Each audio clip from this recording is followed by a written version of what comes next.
Hello, good evening. So it's 6 o'clock, so I'll call this meeting to order. It's nice to see a full room. So if we could have a roll call, please. Councilmember Edwards. Here. Councilmember Hagley. Here. Councilmember Kelly. Here. Vice Mayor Harrod. Here. Mayor Mitchell. Here. And if you could join us in the Pledge of Allegiance. Pledge allegiance to the flag of the United States of America and to the republic for which it stands, one nation under God, indivisible, with liberty and justice for all.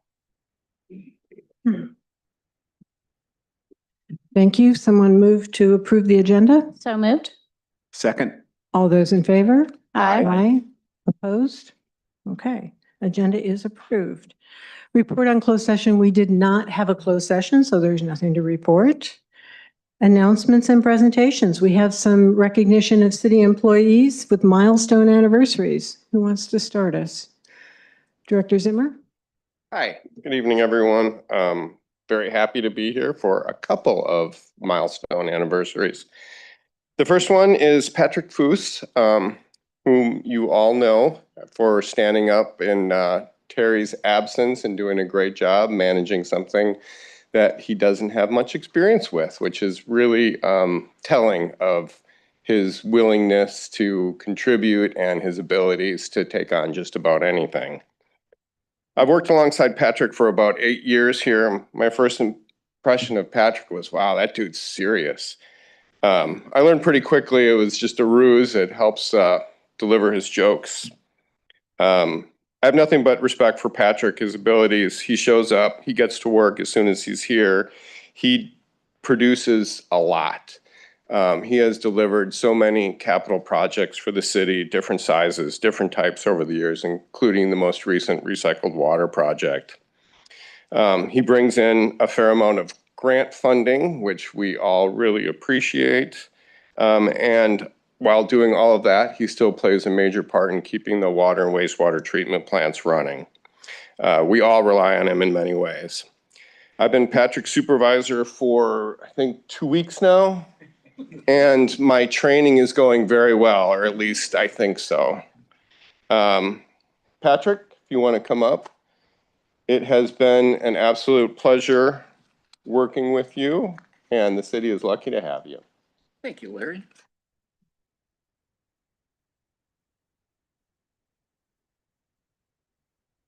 I had to chuckle a little bit when Larry was patting me on the back a little bit about stepping into the utility director's position. And I kept thinking while I was sitting in the chair that I can no longer be blissful nor ignorant about this stuff. Good evening, Mayor and members of council. Thank you so much for this recognition. I'm truly honored to have been here for 10 years. It's hard to believe that it's been that long, but we have accomplished a lot in that amount of time. We've achieved compliance with the seasonal discharge prohibition at the water reclamation facility. We've developed beneficial reuse program for the recycled water that the city generates. We've updated some key facilities. I like to call it clawed our way into the 21st century. And we've launched some computerized maintenance management systems enhancing the reliability and credibility of the water and wastewater utilities. It's been my honor and privilege to have been a part of the water and wastewater utilities teams, and for a short time, the electric utility team. It's great to be surrounded by folks who care about the work that they do and the impact that they have on the community of Healdsburg. During the time that I've been here, we've weathered fires and floods and pandemics, and I get reminded from time to time, those were not very common before I started working here. I'm excited about the challenges that the future holds, and I look forward to contributing to address these challenges into the future. As for now, I thank you for the opportunity to have reached this milestone. Thank you.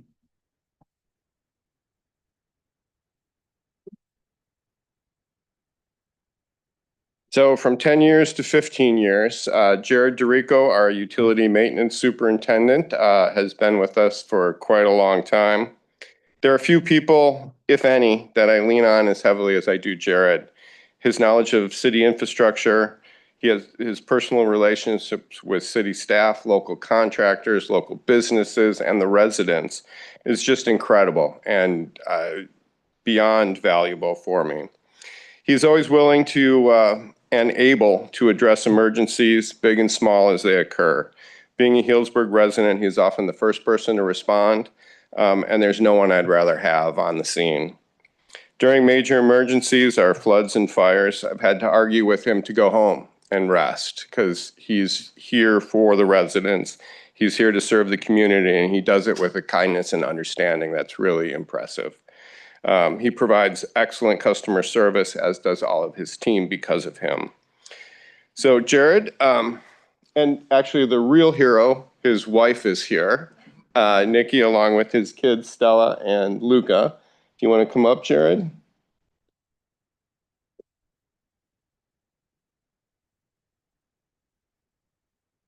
To commemorate your 15 years, we bought you a box of golf balls. It was recommended that they put my face on it, but someone said he would probably drive farther if they did, but I vetoed that. So instead, it's City of Healdsburg, 15 years, Jared DeRico. So they got a box of them on my desk. All right, thank you. Thank you. I don't know what I'd do without you. I didn't plan this thing on. I didn't plan a speech, and after listening to Patrick's speech, I'm glad I didn't because I cannot follow that up. It's been a pleasure working for the city for the last 15 years. The biggest thing is my hair's white now versus the lighter color it was before. The city's been great. It's given me challenge after challenge after challenge, which is something that I love. I love challenge. I've never had a job that I've wanted to stay at for as long as I've been here. I've been in and out of construction, so on and so forth. But the city of Healdsburg has been a great place, and the people here are great to work with. And they're the ones who make everything that's possible for me. So thank you. Thank you. City Manager? Sure, Mayor, if you'll indulge me for just a sec, I just want to echo and add to a couple of things that Larry said about both of these employees. First, for Patrick, obviously, in his critical work on water and wastewater over the years, there are a few things that we do that are as fundamental that would be as missed as much if they went wrong. I don't even like to think about what that would look like, and we're really lucky to have people who can help us run those systems as reliably at such a high quality. You also heard something Patrick's done that I've seen over and over again is understand what our big projects are and go find that money. And that is really hard. And so we've completed projects in recent years, lots of them, that Patrick led. And in years to come, even after perhaps Patrick has gone on to do something else, we'll still be reaping the benefits of projects that are in the pipeline and are moving forward. Because he had the forethought and the ability to go out and be creative and aggressive in helping us make things happen. So that legacy will be really important. And I think I said this when we introduced our new electric director at the last meeting, but I don't think Patrick was here to hear it. So I just want to publicly thank him.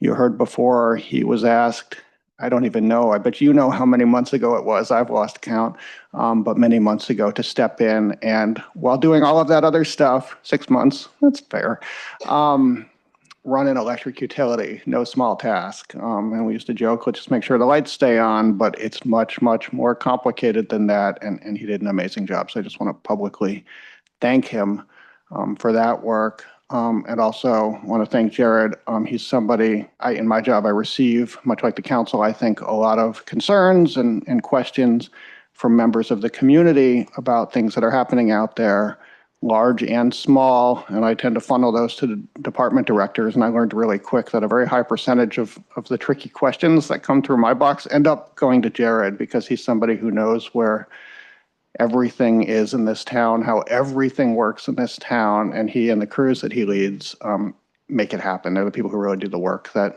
serves our community. And Larry spoke a little bit about emergencies. Fortunately, in my time, most of my experience has been on drills rather than the real things that happened before that. But I've seen it in the drills. An organization really relies on somebody who knows how everything works, who knows where everything is in this community and has that dedication to just lean in and make things happen. So I've seen in those instances, you notice who's around and who's on the team that's going to make sure everything goes smoothly because of their expertise and their knowledge. And he's one of those people. So hopefully no emergencies anytime soon, but if we have them, I know who I'm going to be counting on, and Jared's going to be an important part of that. So to both Patrick and Jared, 10 years, 15 years are really great milestones, and we're lucky to have both of you. So thank you. So we'd like to have you come up and get a picture with us. We'll start with Patrick and then Jared, you and your family. We'd love to, if you come up.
Thank you.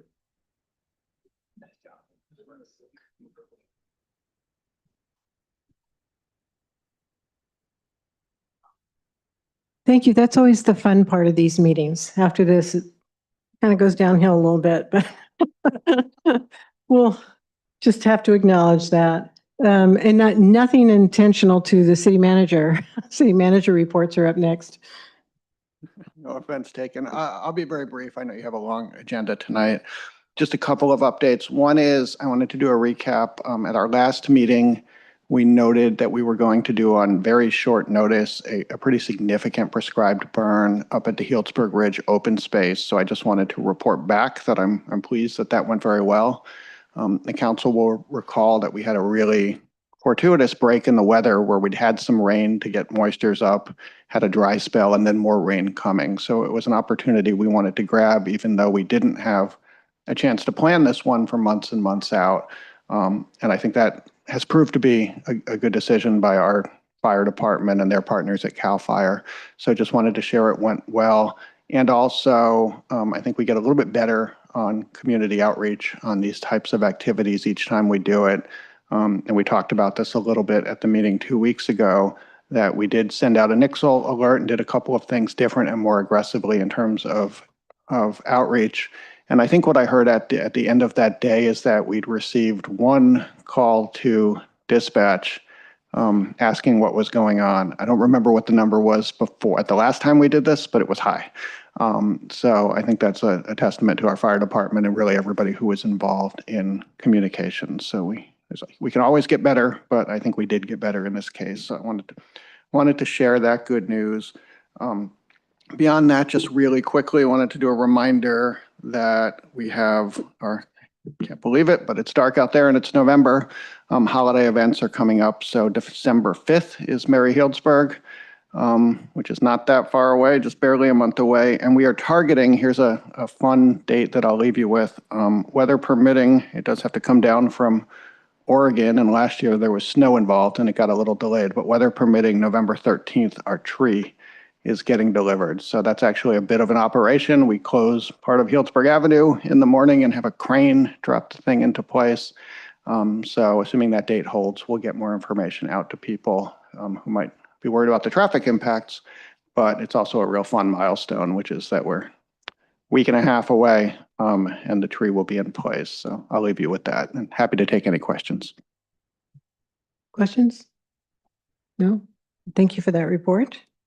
So we'll move on to public comments on items on the consent calendar and non-agenda items. This time is set aside to receive comments from the public regarding matters of general interest not on the agenda but related to City Council business. Pursuant to the Brown Act, however, the City Council cannot consider any issues or take any action on requests during this comment period. Do we have anybody who would like to make public comment at this time?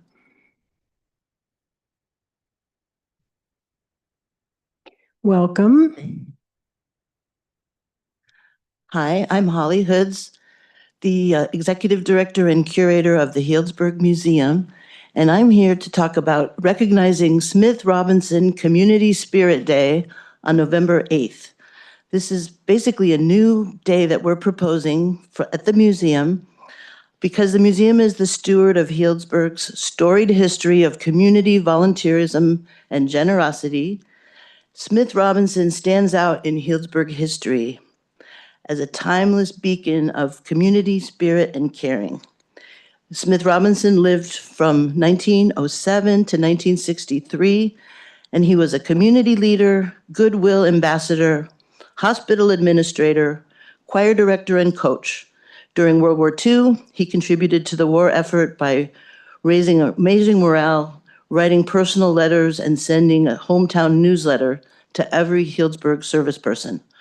During the Korean conflict, he headed the Healdsburg's Adopted Battalion Committee, which meant that Healdsburg became the adoptive hometown for a 1,000-member military battalion in the Army during the Korean conflict. Virtually every service club, school group, church group, everyone in town joined together to try to do this very important morale building activity. And now more than ever, we feel like that's something that we want to bring back. So November 8th was Smithy's birthday. And so we're proposing that we individually and group do something to generate kindness, something for the community. You don't have to do a big thing, but do something small and caring. And we'd like to try to build this every year as a way to remember his legacy, to honor his community spirit. In November of 1960, the Healdsburg City Council recognized Smith for all of his activities and declared him the Healdsburg Goodwill Ambassador. So all these years later, we would like to resurrect that spirit of goodwill and inspire the community to act. And I will be back next city council meeting, hoping to get a proclamation from the city to support this effort. But in the meantime, I hope you will go out and celebrate November 8th with love and care in your hearts for the community, keeping Smith Robinson in mind. Thank you. Thank you. Welcome. Just to piggyback on Holly's thoughts, Robert Noose and Heidi Marino moved out of Smith Robinson's house and sold it a few years ago. And the people that came in, there was no, it did not have a historic designation. But it looks to me like they've done a decent job of holding onto the facade. And I've thought several times when I've driven by on Grant Street that they might be open to having a plaque in front that says, "This is the historic house of Smith Robinson." So that might be something to consider on November 8th when we're being kind and loving and thoughtful. Thanks.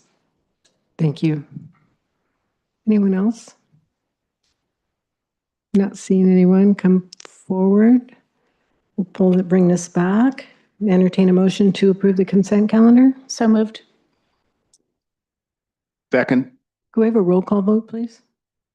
Councilmember Edwards? Yes. Councilmember Hagley? Yes. Councilmember Kelly? Yes. Vice Mayor Harrod? Yes. Mayor Mitchell? Yes, thank you. Okay, so now we'll move on to item 7, we have public hearings. 7A, we have an ordinance to basically update the California Building Code. Building official David Willoughby to present. Welcome, thank you.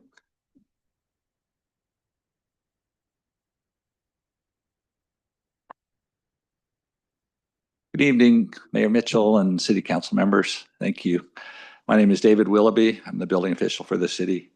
And tonight I'm presenting an ordinance for the adoption of the 2025 California Building Standards Code and the 2024 International Property Maintenance Code with our local amendments. Next slide, please. The recommended action is to waive the full reading of the text and introduce by title only an ordinance amending Chapter 15.04 of the Healdsburg Municipal Code and adopting by reference the 2025 California Building Standards Code, Title 24, which includes Parts 1, 2, 2.5, 3, 4, 5, 6, 7, 8, 9, 10, 11, 12, and the 2024 International Property Maintenance Code, and coordinating code sections from the previously adopted local amendments to the 2022 California Building Standards Code, Title 24, and the 2021 International Property Maintenance Code. Next slide, please. Assembly Bill 130 was signed by the governor and went into effect June 30th of 2025. And this limits local amendments affecting residential projects to only those filed with the California Building Standards Commission and in effect by September 30th, 2025. So back in August 25th, the city adopted the 2022 California Building Standards Code, amended with some corrections and clarifications of our local amendments to meet the timeline set by Assembly Bill 130. Next slide, please. So the purpose for the ordinance is to formally adopt the 2025 California Building Standards Code and local amendments which provide adequate protection to our community. Typically, this is a 3-year adoption process. The state goes through and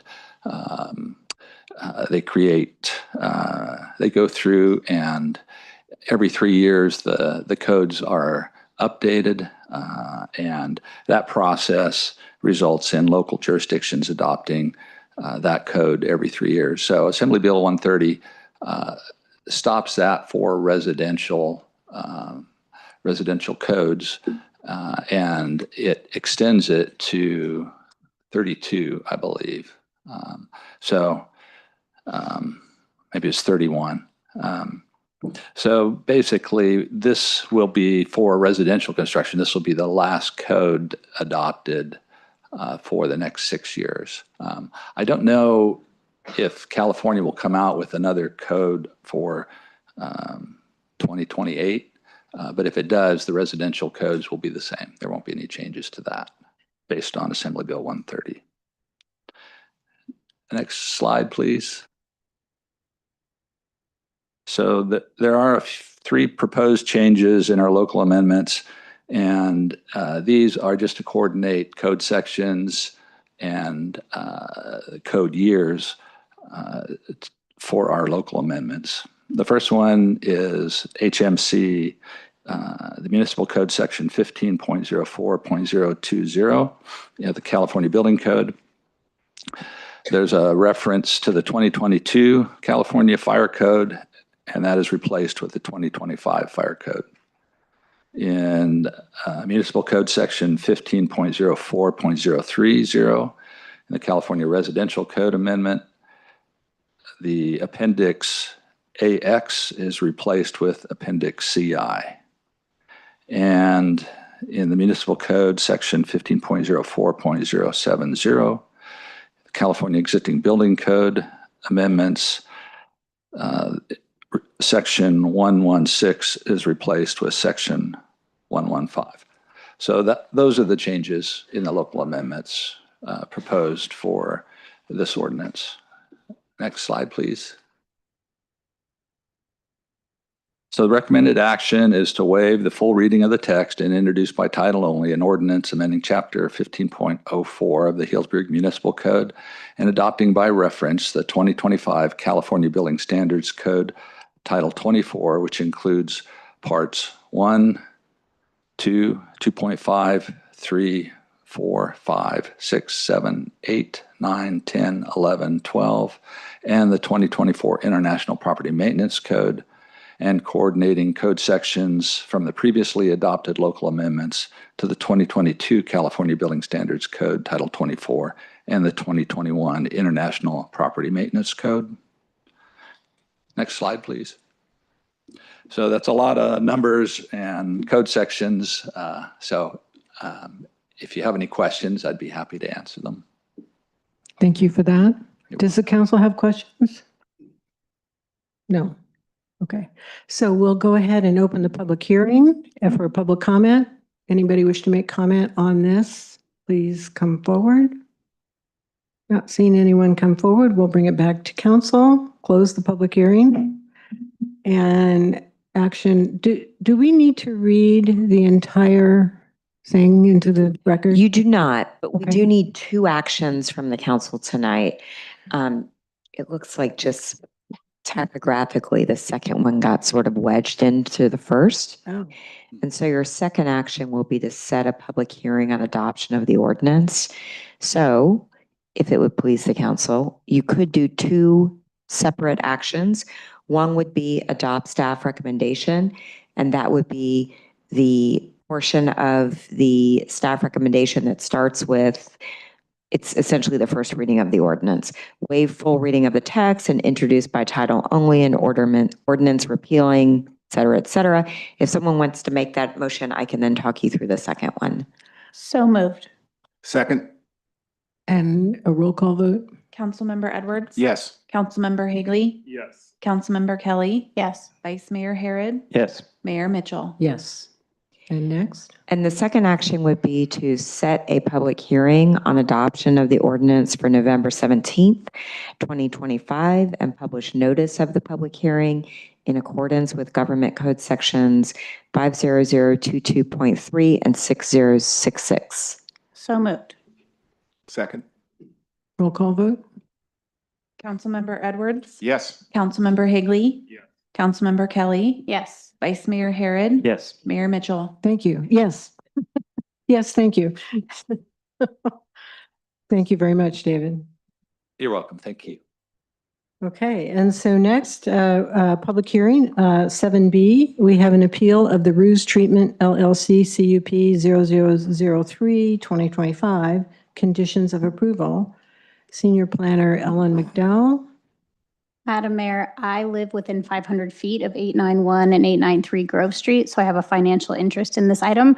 I will thus be recusing pursuant to FPPC Regulation 18704D2. I will be appearing as a member of the general public solely as to my real property, which is owned entirely by members of my immediate family and me. Thanks. Thank you.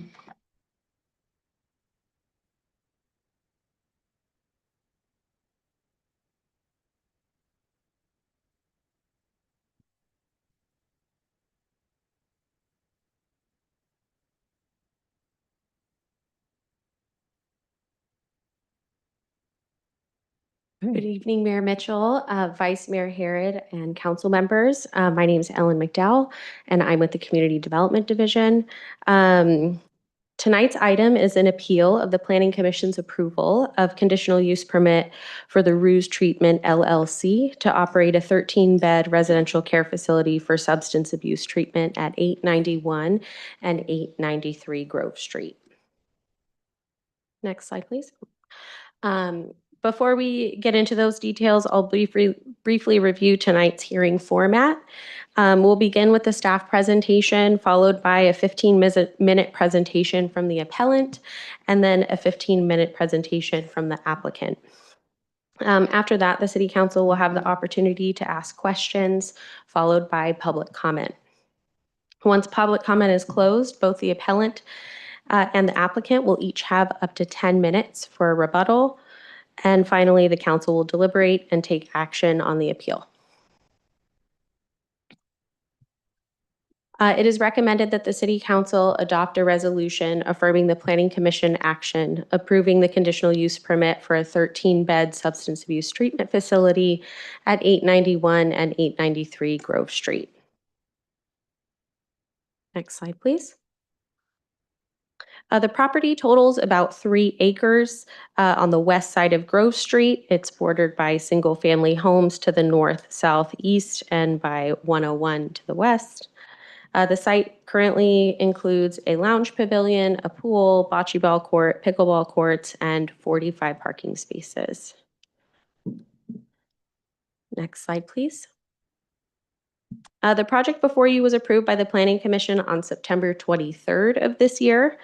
The commission approved a conditional use permit allowing a substance abuse treatment facility that would accommodate 13 clients in existing rooms across 4 buildings. It would operate a non-12-step program offering therapy, counseling, yoga, meditation, and other holistic practices. A medical director would be on site approximately 20 hours a week. There would be approximately 8 daytime staff, including counselors, a cook, and recovery specialists, and at least 2 staff on site 24 hours a day. No new construction is proposed as part of this proposal, and the project is strictly a change in use from a bed and breakfast to a residential care facility. Next slide, please. The site is currently home to the Ruse Bed and Breakfast, and that includes 12 guest rooms, 1 manager unit, and associated amenities. On July 24th, 2025, the city received an application from the Ruse Treatment LLC to convert the existing bed and breakfast to a state-licensed residential treatment facility. The Planning Commission reviewed the application on September 23rd and voted 5-1 to approve the conditional use permit and found the project to be exempt from CEQA. An appeal was filed by a group of neighboring residents on October 3rd, 2025, requesting that the council add several additional conditions of approval to the permit. Next slide, please.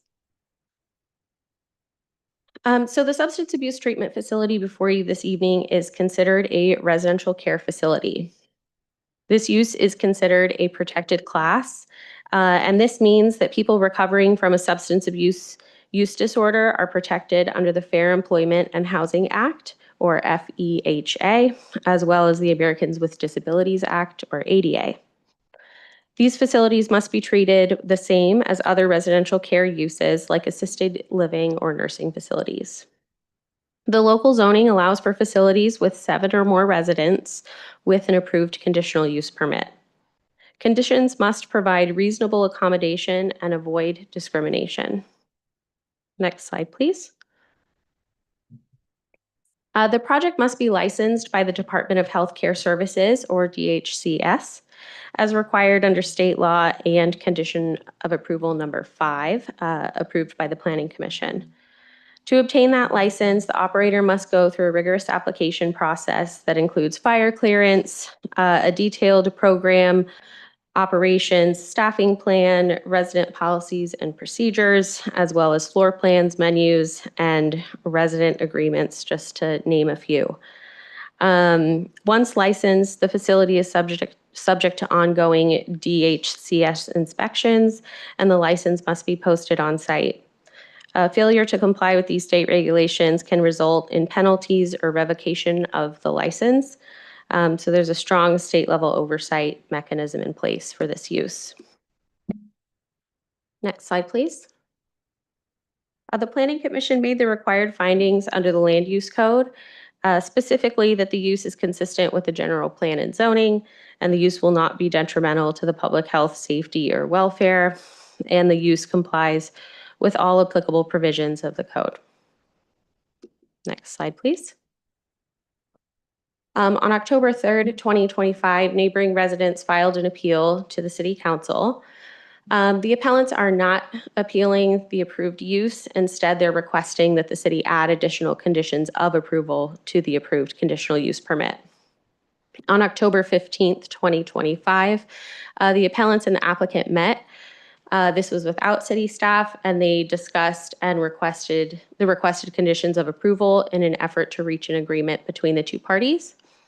On October 15th, 2025, the applicant submitted an email to city staff summarizing their impression of the meeting and detailing certain additional conditions of approval that the applicant would not be opposed to.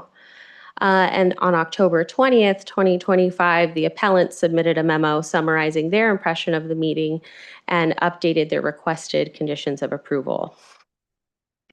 Staff evaluated each of the appellant's proposed conditions for legal compliance with the Fair Employment and Housing Act and Americans with Disabilities Act.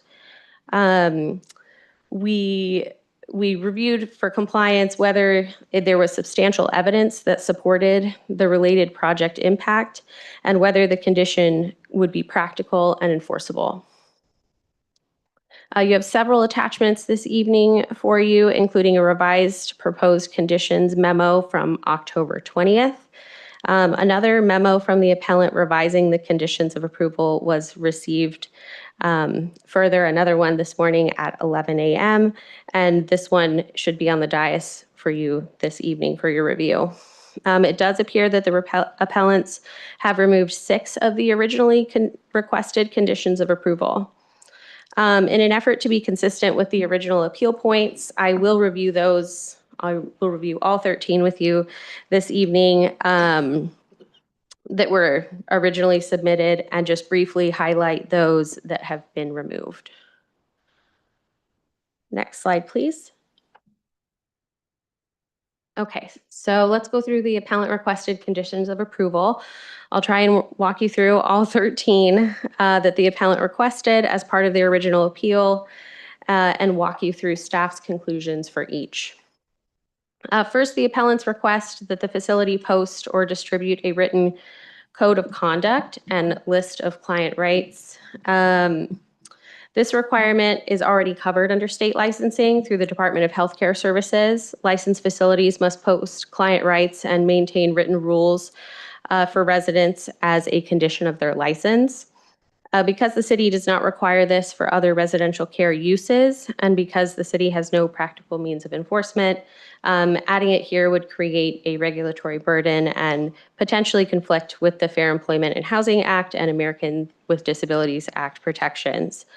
This condition was not included on the memo received from the appellants this morning. So it has been removed. Next slide, please. The appellants propose limiting meal service to 3 set meal times per day. Meal schedules and menus are regulated through the DHCS license and not land use permits. There's no evidence that the meal preparation or kitchen use has caused any land use impacts, such as odor or noise, that would justify this restriction. It could also intrude on resident privacy and is not enforceable by the city. Next slide, please. The appellants ask that the facility investigate and install additional baffling or ventilation for the pavilion kitchen to reduce odors and noise. There's no substantial evidence of existing or potential odor or noise impacts. The city doesn't have an odor ordinance outside of the cannabis context, and the project already complies with the noise ordinance. The Planning Commission previously added condition of approval number 9, requiring that the applicant investigate odor reduction measures, which should sufficiently address this issue. Next slide, please. The appellants request that the applicant prepare a good neighbor policy, including a 24-hour contact number and delivery of that policy to the neighbors. This type of condition is not imposed on other residential care uses, such as assisted living or nursing homes here in Healdsburg. Noise, loitering, and trash are already covered under the city code enforcement provisions as well. The city also maintains emergency contact information for all businesses through our business licensing system. So creating a separate policy here could potentially single out a protected use and would not be enforceable by the city.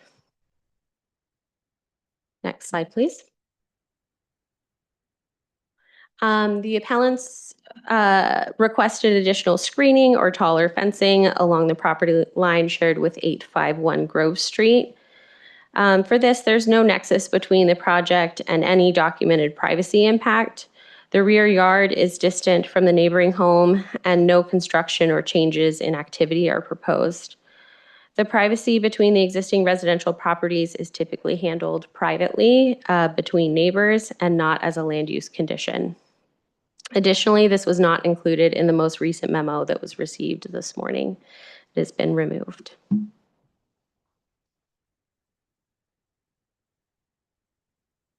The appellants here propose a blanket prohibition on renting the property for any purpose.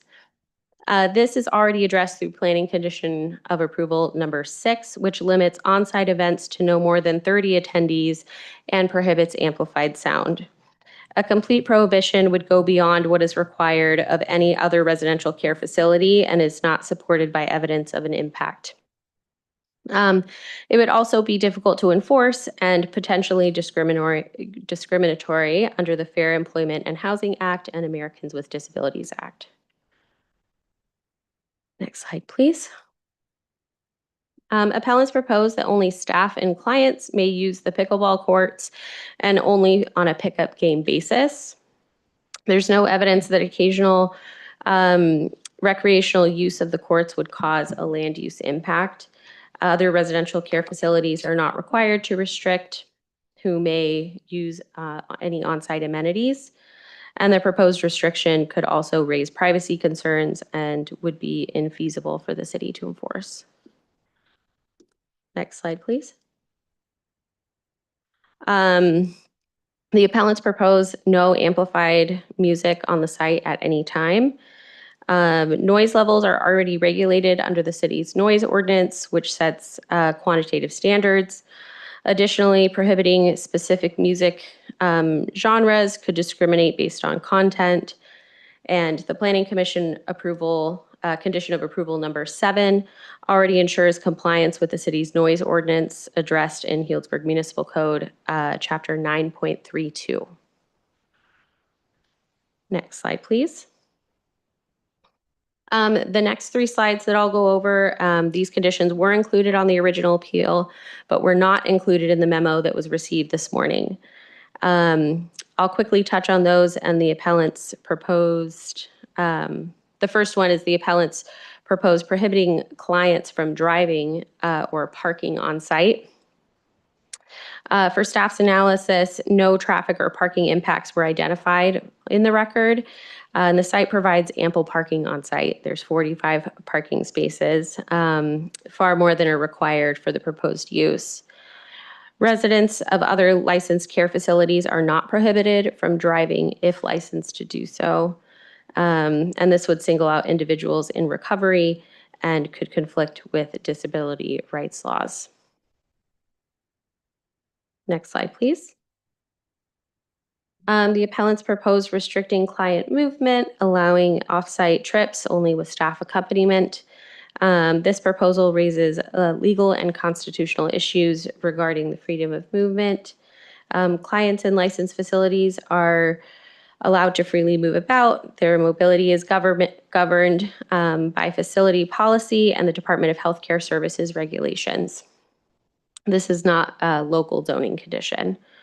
The city does not impose similar restrictions on other residential care or group living facilities. Next slide. The appellants requested that the gates be kept closed except for trash pickup or emergencies with intercom required for access. There's no evidence that open gates cause a public nuisance or a safety problem. The city does not require closed entry gates for any other residential uses, and requiring this could again discriminate against a protected class that would be impractical for the city to monitor. And those last three were not included and they were removed from the memo this morning. Next slide, please.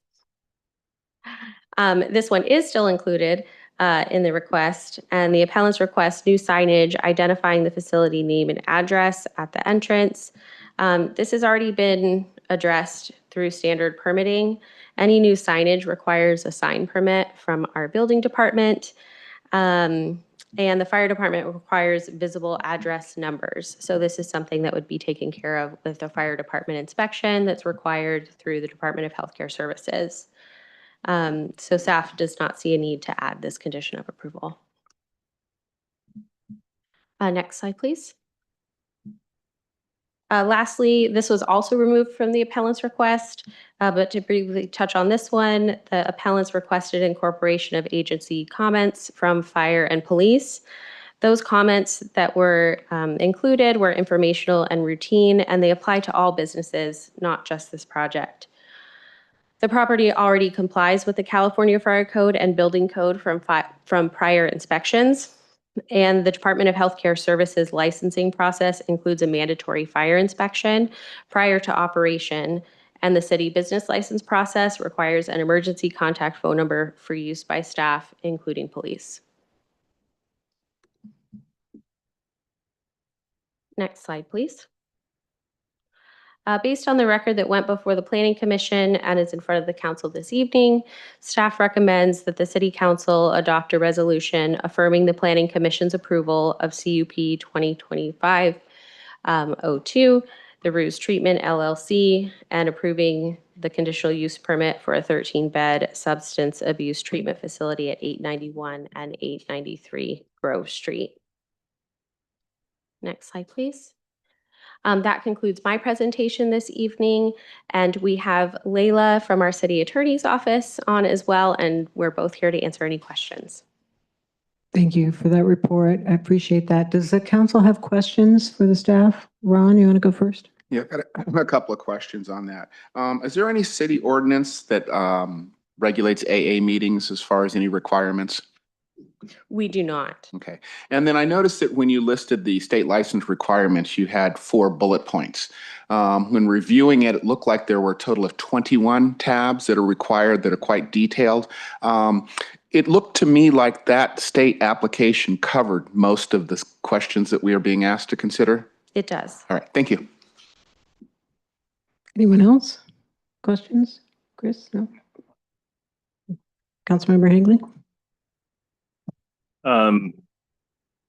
Just kind of taking notes where you're talking, so I don't know if you already covered it, but on the conditions of approval, the number 4, this conditional use permit shall be suspended automatically upon violation of any applicable provision of the Healdsburg Municipal Code.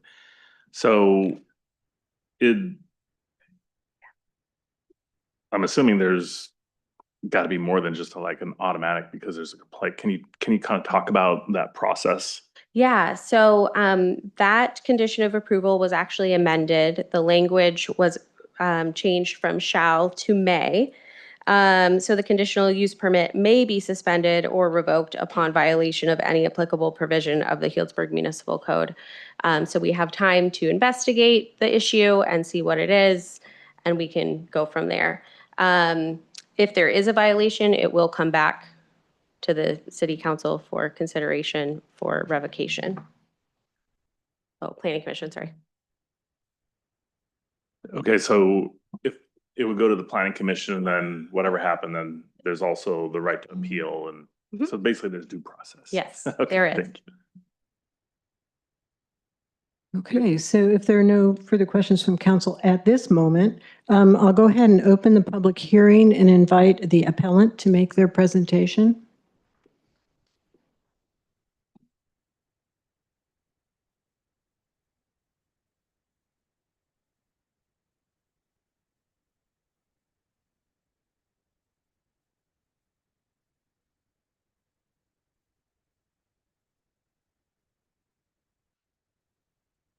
And I just want to point out that we do have a timer up here that will time for the 15 minutes for your presentation.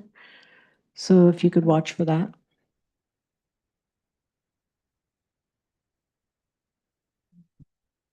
Good evening, council members. My name is Ariel Kelly, and I'm speaking on my personal behalf, obviously tonight, not as a member of any body representing the city. I am one of the appellants along with, next slide. Next slide, please. Along with Dennis, no, please go back. Thank you. We'll get there. Dennis and Alice Oliver, Rick and Leslie Oberdorfer, Patrice Veneziano, myself, Maya Elmer, and James and Catherine Lance are all appellants who are seeking the additional conditions on this project. Next slide. As you can see in the center, the subject property, formerly known as the Honor Mansion Bed and Breakfast, now known as the Ruse, is surrounded on all sides by a number of residential uses. This neighborhood previously was a mixed-use district, and over the course of the last several years since it was annexed into the city limits, has gone through a number of major changes, and the character of the area has significantly skewed towards more residential use. Next slide. You can also see that this is the farm stand subdivision. You can see the blue squares there, and the Ruse is in the left-hand side here as we're facing west. That all of this area previously known as a farm stand is now a subdivision with many new homes on it. All that to be said that this area has certainly gone through a number of changes, and as you'll hear tonight, the appellants are not appealing the decision of the city to make this a residential care facility for those suffering from addiction. In fact, none of the neighbors have said that we don't believe that this is an appropriate use, especially given the residential character of the neighborhood. Now that said, this facility is by right to allow for 6 residential patients, and they are seeking to have 13, which means that the city has the ability to put conditions of approval on the project to make it compatible and make the land use compatible with the neighborhood, and that is what we are here seeking tonight. I'd like to turn it over to my neighbor, Alice Oliver, who is going to talk about her specific concerns as it impacts her property. Next slide.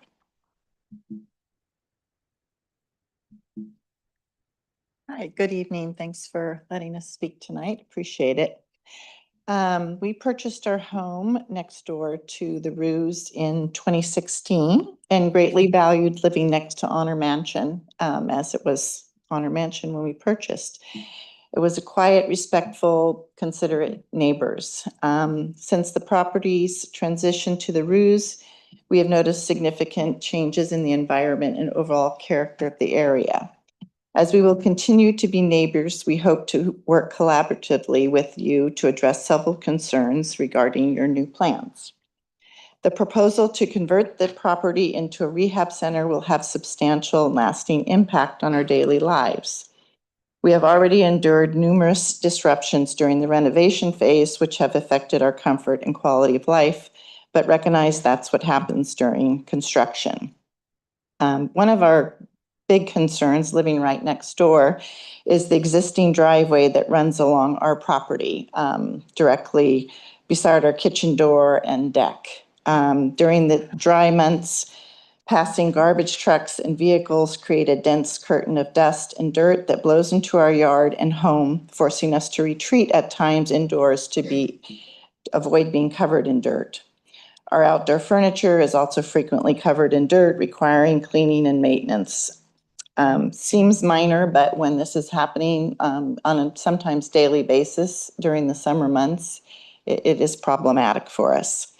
With the anticipated increase in activity, the traffic along the driveway will rise considerably as the center's operation will function much like a restaurant serving 3 meals a day.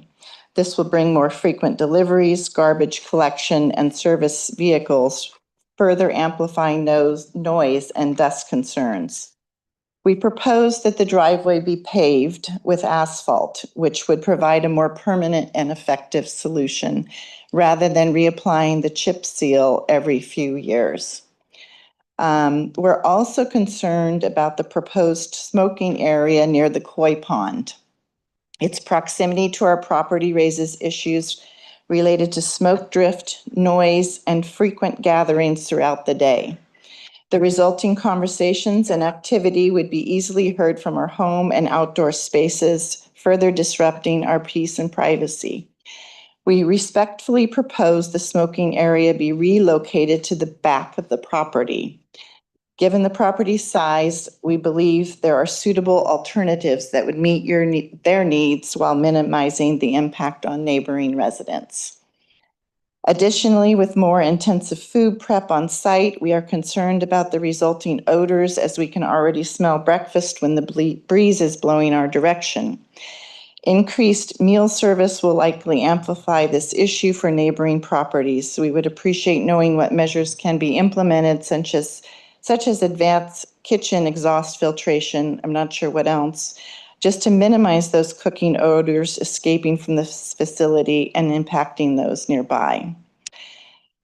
Keith, Patrick, and Jonathan, we ask that these concerns be carefully considered as you move forward through thoughtful adjustments and open communication. We believe a mutually beneficial solution can be reached that supports both your project's success and the well-being of those nearby. Thank you.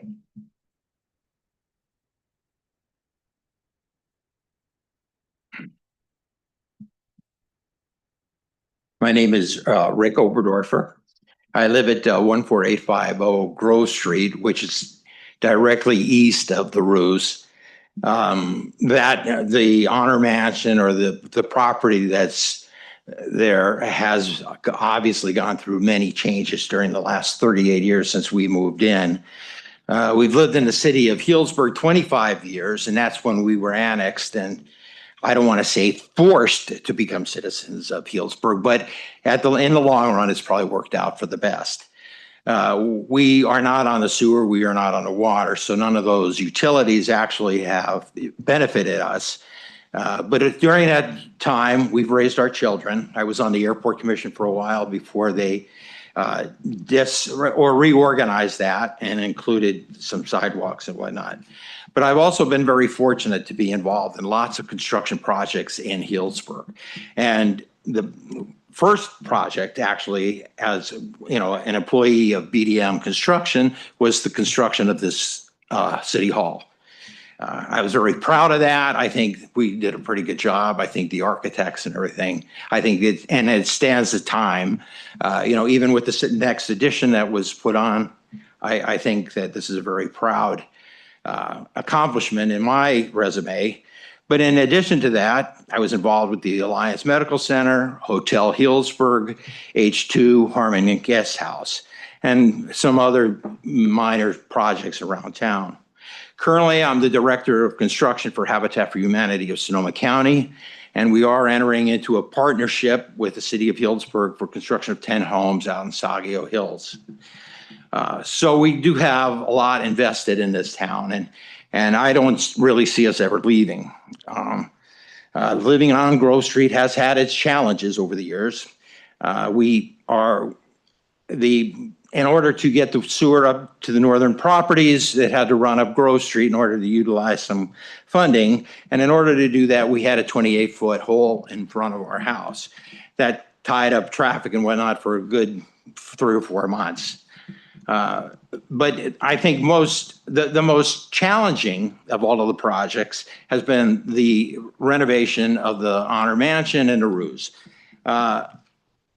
I was sitting at my desk. It was COVID. I look out the window. All of a sudden, there's all these steel beams and everything that are being installed where the pavilion is. And I questioned the contractor who I knew, and he told me that they really weren't doing anything. They were just replacing what was existing. And as a consequence, none of the improvements or whatnot that were put into that were ever addressed, I don't think, by the building department. Also, I feel like they were able, and as a consequence, I think, as you all know, they tried to turn it into a swim club and a bar. which we are still involved with a lawsuit, not a lawsuit, but an appeal of a liquor license that they're still trying to obtain. Anyway, not to digress. We still think that we should be able to have the right to get some additional items put on the conditional use permit. Mainly the exhaust system that comes off the hood. That runs, some days it's off at night, but I can tell you at 4 o'clock in the morning when I go out to get the newspaper, it's running and I can hear it across the street. The other day I was over at the Kellys and I came out their side door. I could not believe how loud it is. I cannot believe that and when we brought this up, we did have a meeting with the new tenant. And when I brought that up, he said that he stood on, right in that courtyard and he couldn't hear it. It was like the freeway noise. And I don't think that's true. I don't understand. I've always thought, because it's always been like that since they turned it into the bed and breakfast, that they would do something to mitigate that noise just from the consequence of the rooms on the second floor would be uninhabitable, but evidently not. So we would like the city council to somehow make some recommendation that they address that. The other thing that I'm concerned about is the meetings and having, Keith told us when we met that we were going to have opportunities to have other clubs and whatnot come out. If the site is locked down, where are these people going to park? So anyway, I better go so we have time. Thank you.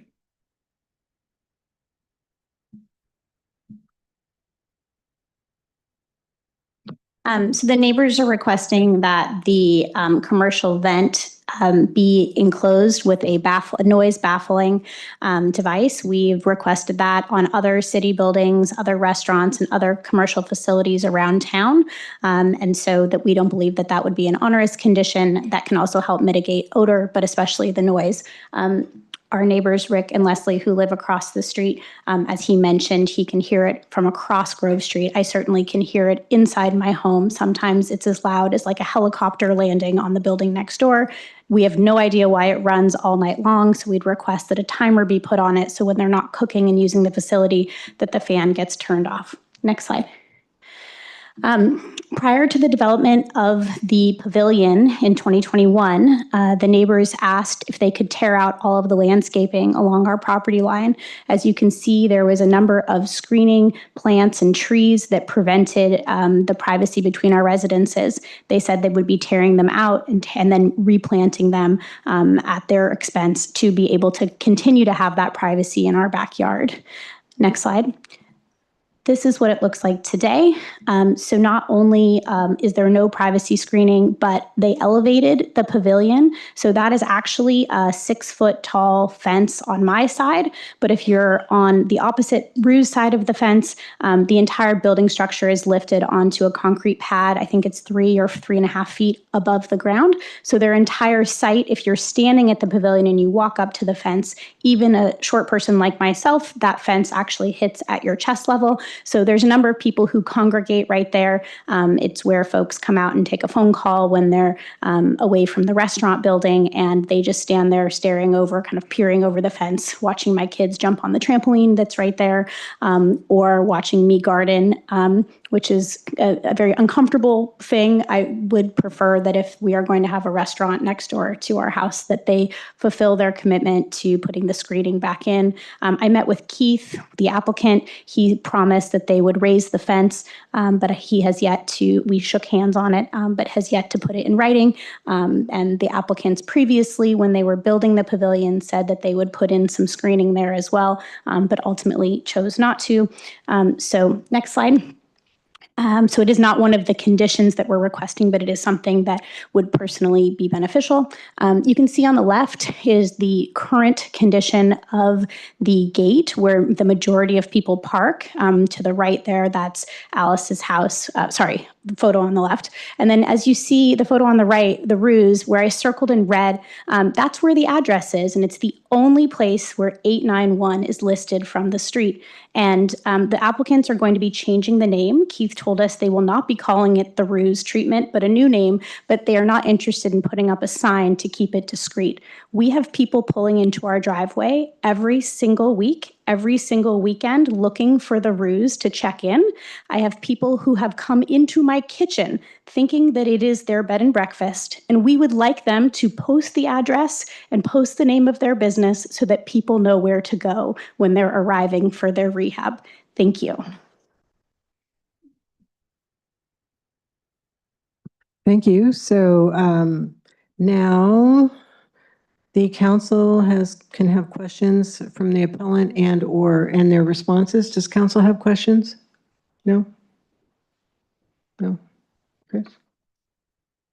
Okay, no questions. So now we will turn to invite the members of the public to comment. And the appellant and applicant teams may only speak, wait a minute, when does the applicant. applicant first, right? Okay, so the applicant can come up now and make their presentation, please. Thank you.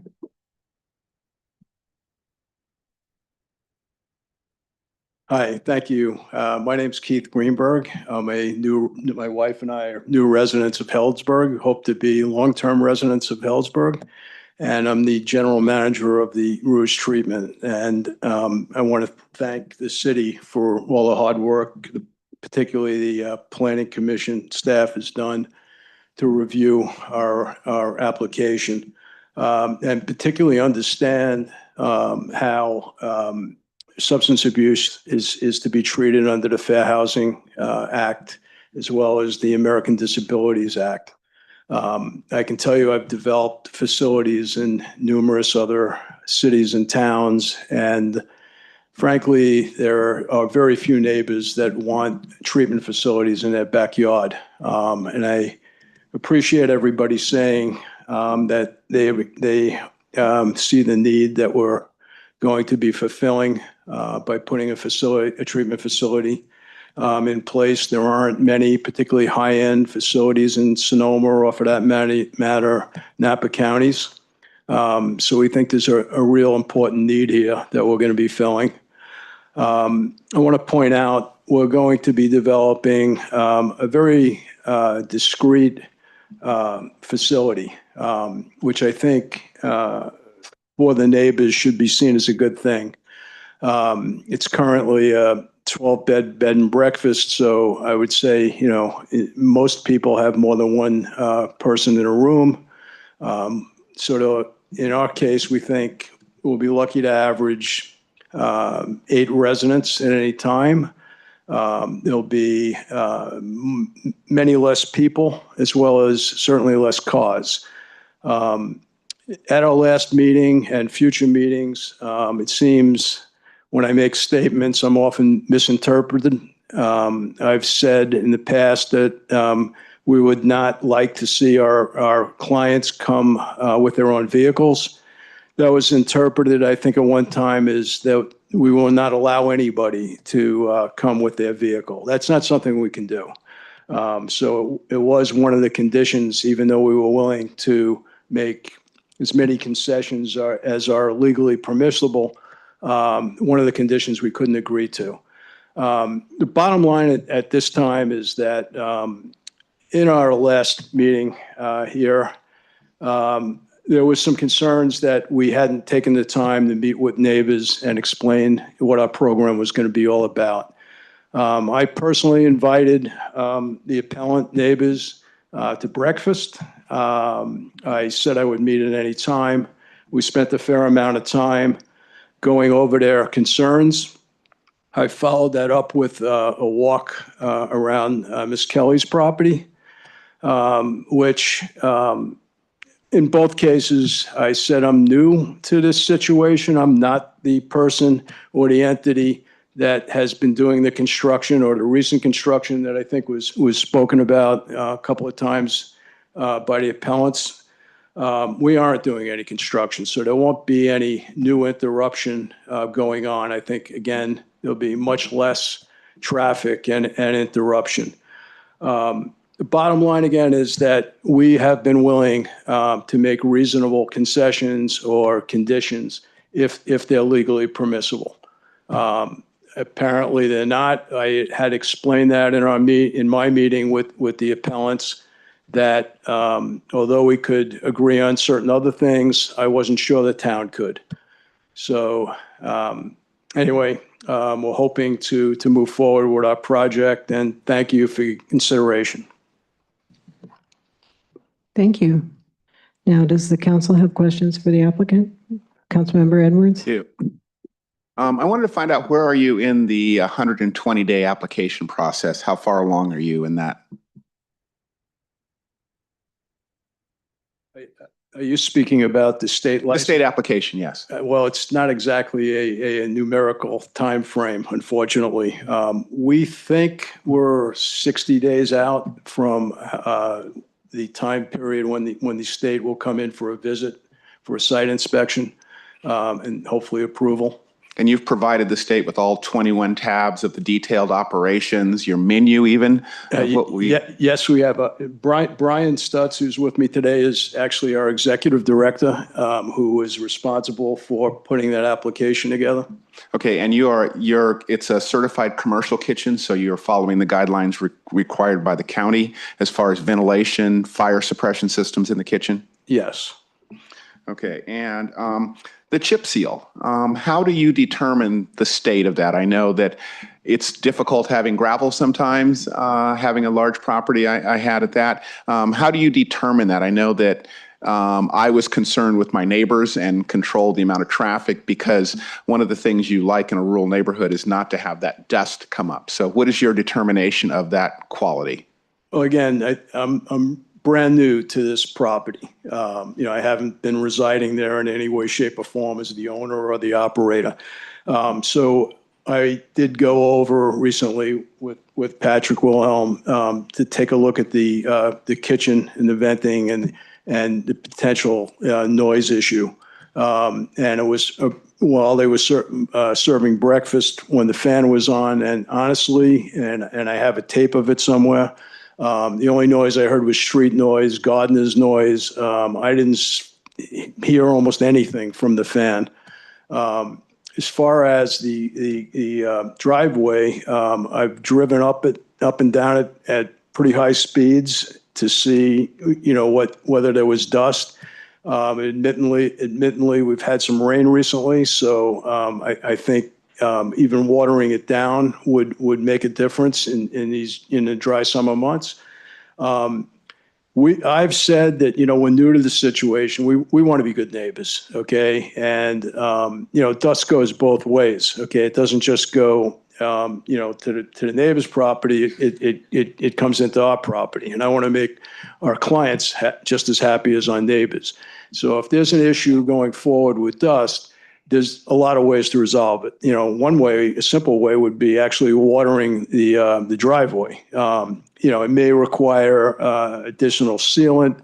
We're not really in love with the whole asphalt concept, but it's something we're going to look at. I didn't feel it was necessary to make a commitment at this time, but as far as same thing with landscaping, okay, and for us it goes both ways, okay. I don't really want my clients being exposed to neighbors' parties and events, and how many people are in their property and what they're drinking or doing, So I brought up to Ms. Kelly that we may look at expanding the fence line, because I don't want our people being exposed to your property, even though when I was on her side of the fence, there was only one area that she seemed to be concerned with, which I said as a good neighbor we would address. Not a big deal. Okay, so I think, we will be available. We'll have people on site. Brian will be available. I live here. We'll address concerns if they come up. But it's a highly regulated business where we have to do the right thing in a lot of different ways. Yeah, I get the regulations. I looked at the actual application and it's really detailed. I'm not a fan of may do things. I know that when I had my rural property of 134 acres, I was concerned about my neighbors. I wanted to be a good neighbor. So when I had a number of guests come over, I looked into what I could do to keep the dust down outside of chip sealing. And there are a number of binding agents that are biodegradable that I did on my own. There was not a hearing. There was not about that. I just wanted to be the best neighbor that I could so that I could avoid any situation or a phone call from a neighbor. So rather than things you might do, may do, required to do, it's being a good neighbor to be ahead of problems, because if you get ahead of some of these things, then the neighbors wouldn't be complaining. So that would be a better approach that I would like to see. I guess I neglected to say, I have already started to get ahead of some things because somebody brought up the signage, and I understand it probably already meets code and it's not something that needs to be conditioned. But I already met with a sign company, and they're in the process of providing a proposal for additional numerical signage, because I agree it could be better. And I want our people to find our location as easily as possible. So the chip seal will be addressed. And I don't want to have to commit to an unknown budget. I mean, that's just not fair, from a business standpoint, if I don't absolutely have to do it right now. But I'm obviously very aware of the issue, and, we are going to try to do the right thing. I understand you don't like May, but, at this time, I just think that's fair. I think when you look at the amount of time that you're putting into this, and lawyers and all this going through it, that it might be actually cheaper in the long run to just go ahead and do something like that. Right. Not necessarily that. It's nice to know that you're here in town. I know that I had a situation where we had a neighbor that had a wedding a year or so ago, and they sent out a letter to all the neighbors of, here's our phone number to give us a call if there's a problem. Because again, having thrown parties myself, I know that the most frustrating thing for a neighbor is something's going on, they don't have a contact. There's no number they can pick up and go, hey, if you could just turn it down a little bit. These are little things that you can do to keep us from being here. And I volunteered that they would get a list of phone numbers, and I asked that, as the buck stops with me, I'd appreciate they try the other numbers first. Yeah. But we will provide numbers. Okay, they will be able to, get our staff and our executive director and myself if needed. I don't think they need to call you directly, just somebody who's there and responsible. If they're not responding, the operation. They should call me. Right, a list of numbers that A, B, C. Right. And hopefully you don't get down to D, which is your home number, right. Because I think at that point you would have a real problem that you would need to address in the way you do your operation. Yes. And I hope that you would address that. All right, thank you very much for your answers. Right, thank you. Do you have questions? Vice Mayor? Come on back. We have some more questions for you. Thank you.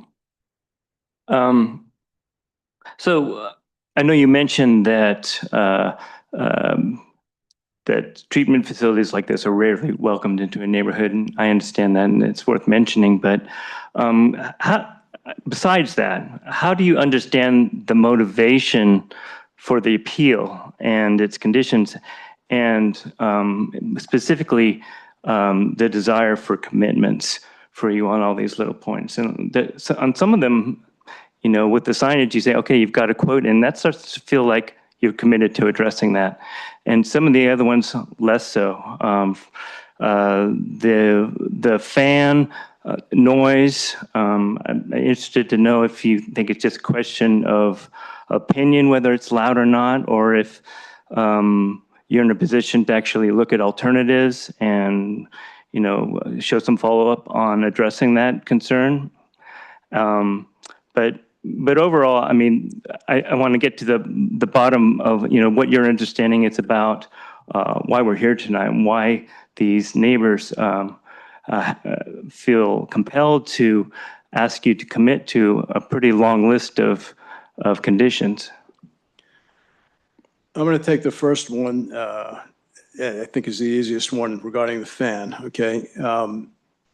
Honestly, I was there for right now, the only meal that they're cooking for a fairly large number, which was breakfast.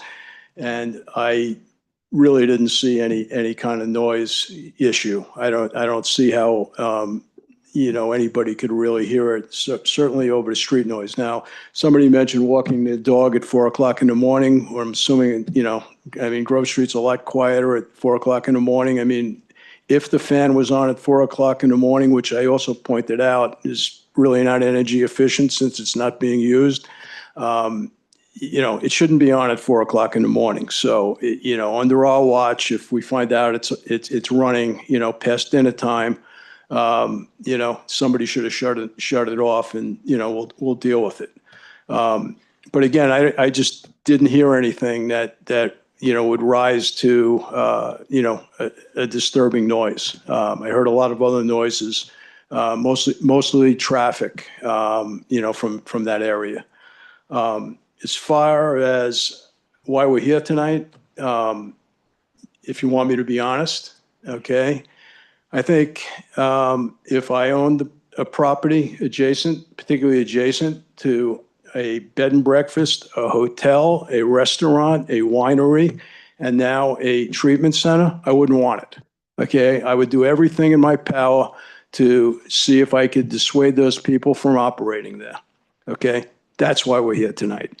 These conditions, they want to make it more difficult for you to approve us, from operating. That's why I believe we're here tonight. I'm sorry that's the case. I can go through there were so many discriminatory comments that were part of these proposed conditions by the appellants. They started off by saying that they had neighborhood and safety concerns over this operation. I'd like to know how this facility is going to be less safe than a bed and breakfast where people are here, residing in those facilities to have a good time. It doesn't make any sense to me.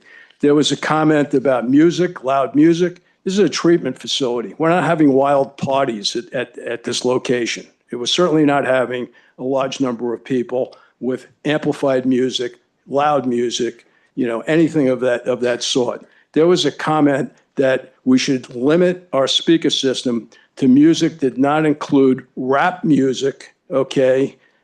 I mean, that's like a baffling, comment to me. I couldn't believe it was in black and white. So, we can sit here and talk about, the dust from the driveway and putting a tree up so that, a neighbor doesn't see somebody hanging out in an area that they, as far as I'm concerned, would never hang out in very much, okay? But the bottom line is, I don't think the neighbors want anything there, okay? And they want to make this as difficult as possible, So I'm sorry that's the case. I can't say it 500 times tonight. We are going to be good neighbors. We are going to do the right thing. I live here, okay? But even if I didn't live here, okay, I would want to do these kinds of facilities in other towns and be able to point to this one day and say, look, we've done the right thing, okay? Our neighbors, who were concerned with these issues, can now look back at this and say, we were better off than we were before, or, this is not the issue that we thought it was going to be. So, that's where I come out. So it's your opinion that that these conditions and these requests are really just put forward as an irritant because they don't like the project for whatever reasons, and is that true? Yeah, I think the more they could either have it put aside or limit it, the better off they think it would be for their own properties. And do you believe that there's a lot of voluntary things you can do to improve the situation? Obviously, it's going to be difficult, I think, to legally require you to do a bunch of this stuff. But so you're volunteering to do a lot of these things. And do you feel like you've had a good track record of listening to and responding to the neighbors? And I would like to refer to the sort of handshake agreement I heard between your group and Ms. Kelly about the fence line. It sounds like there was an agreement at one point, and there's been no follow through on that. Well, there can't be follow through because we're not there and operating and able to follow through on anything right now, other than some minor things like get proposals for signage. Okay. So there was never an agreement about the fence per se. What there was a statement that I made that I thought it would be better for our clients not to see into her property, and I wanted to explore expanding the size of the fence, which I do. Okay, I haven't done that yet. I haven't had the opportunity to do that, but I believe we're going to do that. There were a number of conditions when I met with the appellants that I was agreeable to. Okay, as long as the language was correct. But I made it clear at that time that we can only agree to what ultimately the city was, legally able, to put forth in conditions. Things like the fence, the gate being closed at all times. Okay, we want this facility to be secure for our clients. I don't want people coming in, okay, random people coming in. It's important to keep contraband out of these kinds of places. So the gate will be closed as much as possible, but on Refuge Day, those trucks have to apparently go all the way to the back of the property to get to the dumpsters. I believe they have to be open for a few hours. But if gates break, which they do all the time, in my experience, I don't want to be cited for our gates not being closed all the time. So I was agreeable to any conditions that were legally permissible, just about all of them. And as a result, the way this facility is going to operate is basically going to be along the lines of every condition that the appellants are asking for. There really isn't anything that I could see that we weren't agreeable to. Thank you. One more question. Is it true that your group, the owners, still have an active application for a liquor license for the property? And if so, why? First of all, it's not our group again, so I guess you should address that. Hi, Patrick Wilhelm. Thank you.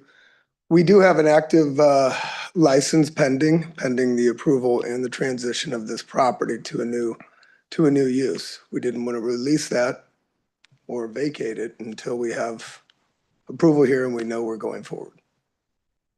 Okay, thank you. Yes. Okay, thank you. I don't have any questions either. So at this point, now I can invite the members. Oh, yes, go ahead. Jonathan Wilhelm. I talked about this at Planning Commission regarding the traffic going, the trash trucks picking up trash in the back of the property. There was a concern about if there's more meals being served, where there would be additional traffic back there. When we built the property, we actually put enclosed trash bins right behind, near the street on the south side or near Miss Kelly's property, enclosed, spent quite a bit of money to make those so they would in fact cover it, not have the smell. We built those and we're told that Recology wouldn't pick them up there. They didn't want to get out of their trucks, maybe have to remove, which they do at Mayakama, frankly, our other property, they get out, they have to move some things around. So I would love it if you could actually have them be forced to actually pick them up there where they have an empty, two bins that sit there empty. All other traffic would also come there. Deliveries for food and everything would go in that paved, it happens to be paved as well. It's a short run. So obviously adding chip seal and trying to keep the dust down is incentivized. We're all incentivized to do it. And I would commit to, along with Keith, to doing everything we can there. But that would certainly, I think, help because you have those big trucks are the only really big trucks that go back there on any kind of regular basis. So I found that early on, frankly, odd that I would have probably not spent the money to build these enclosures. So that could be something probably council might be able to assist with in addressing some of the concerns relative to that. And again, the liquor license, we talked about it before. When we applied for a different liquor license, when we thought we were going to be building a club there and were imposed parking requirements, ADA requirements by this city relating to that, we did not plan on going into this particular business model. This was sort of put upon us by lack of that happening. So there are elements of that property that frankly were built for quite a bit more use, and this certainly will have significantly less use. And again, I think the conditions that we feel are reasonable, we're absolutely going to do everything we can to be good neighbors. We've always tried to be good neighbors from the moment we bought the property. Sometimes misinterpreted or not felt that way by the neighbors, but it certainly was never our intention. So that was it. Thank you. Councilmember Edwards has a question for who? To the Wilhelms, I did not know that you were going to be a part of this. I thought we were just talking about it, but since you have stepped forward, I guess there are tenant improvements going on. And when I had my problems with my neighbors, I went to the city and found out what kind of fence I could put in because I didn't want them looking in on my property of what was going on. It's very easy to go through. I know above 6 feet, you need to do some engineering, some things like that. And the other thing, since you came forward, I was curious in the article in the IJ or article in the Press Democrat, where you said that it wasn't about making money, it was about treating people. And I hope that that is something that when you do, I know this is an upper scale facility, but I know that some facilities do have scholarships and things to help people with needs, that you would follow through with that. It's not a condition, but you put that out there to the public in the newspaper article. So I hope that when people need help, that, you know, I don't know what the exact rate is. I know it's not inexpensive, because when you were putting this through, one of the things you said at that very first planning commission when you were denied the club was you might put a rehab center in. And I think that that was a spite at the community. And I think it's going to be a beneficial thing going forward. I'm just saying now where we're at now, it's a very beneficial thing. So I think that we can keep the tone down, keep the expectations in line. And when you make statements like that, to follow through, because I think this boils down to trust. And I'd like to do whatever I can to regain the trust between you and your neighbors by putting out things that I have done. Hopefully that you're able to do those things, and simple things working with your neighbors can be a lot quieter in the long term. So I hope that you can take that advice, and those kind of a statement I have. Thank you. Thank you. So I've tried now 3 times to invite the members of the public to comment. The appellant and applicant teams may only speak during their presentation and not during this public comment period. So it was limited to 3 minutes per speaker. How many people do we have who plan to make public comment here? Okay, 3 minutes works. Please come up to the podium. Hi, I'm Kathy Birdsong, and thank you for letting me to speak on this. Okay, I have 2 suggestions. They could be done in 2 months. Get a sound expert to. Can you address your comments to the council, please? Oh, yeah. They should get a sound expert to measure the sound so it's not just one voice against the other, and build the fence higher. That's all you need to do. Thank you. Please come up to the podium if you want to make a public comment. I saw more than 1 hand raised. Come on up. Good evening, Madam Mayor and Council. My name is Bill Adams. I live at 1095 Grove Street. I am not an appellant. I live about a quarter mile north, just on the other side of the roundabout. I was able to attend the meeting on October 15th with Keith Greenberg. It was more than an hour. It was over in the conference room here. He came to the Beast and actually spoke, and I thought he was patient, and his neighbors were pretty patient. I will tell you, I was not persuaded. I think to a couple of questions that council members have made, may and might does not mean will. This is a 6-unit by right bed and breakfast, a 6-unit by right treatment facility under the zoning. That's why you have conditional use permits. Mr. Greenberg was very adamant and clear to me when I asked him finally, why do you need 13? He said, we need to get to 8 or 10 to make the financial model. And it was about money. He did share that the Wilhelms are not just his landlords, they are partners in the Ruse LLC. They are business participants with him. I would urge you to look, please, at pages 157 to 161 in the packet.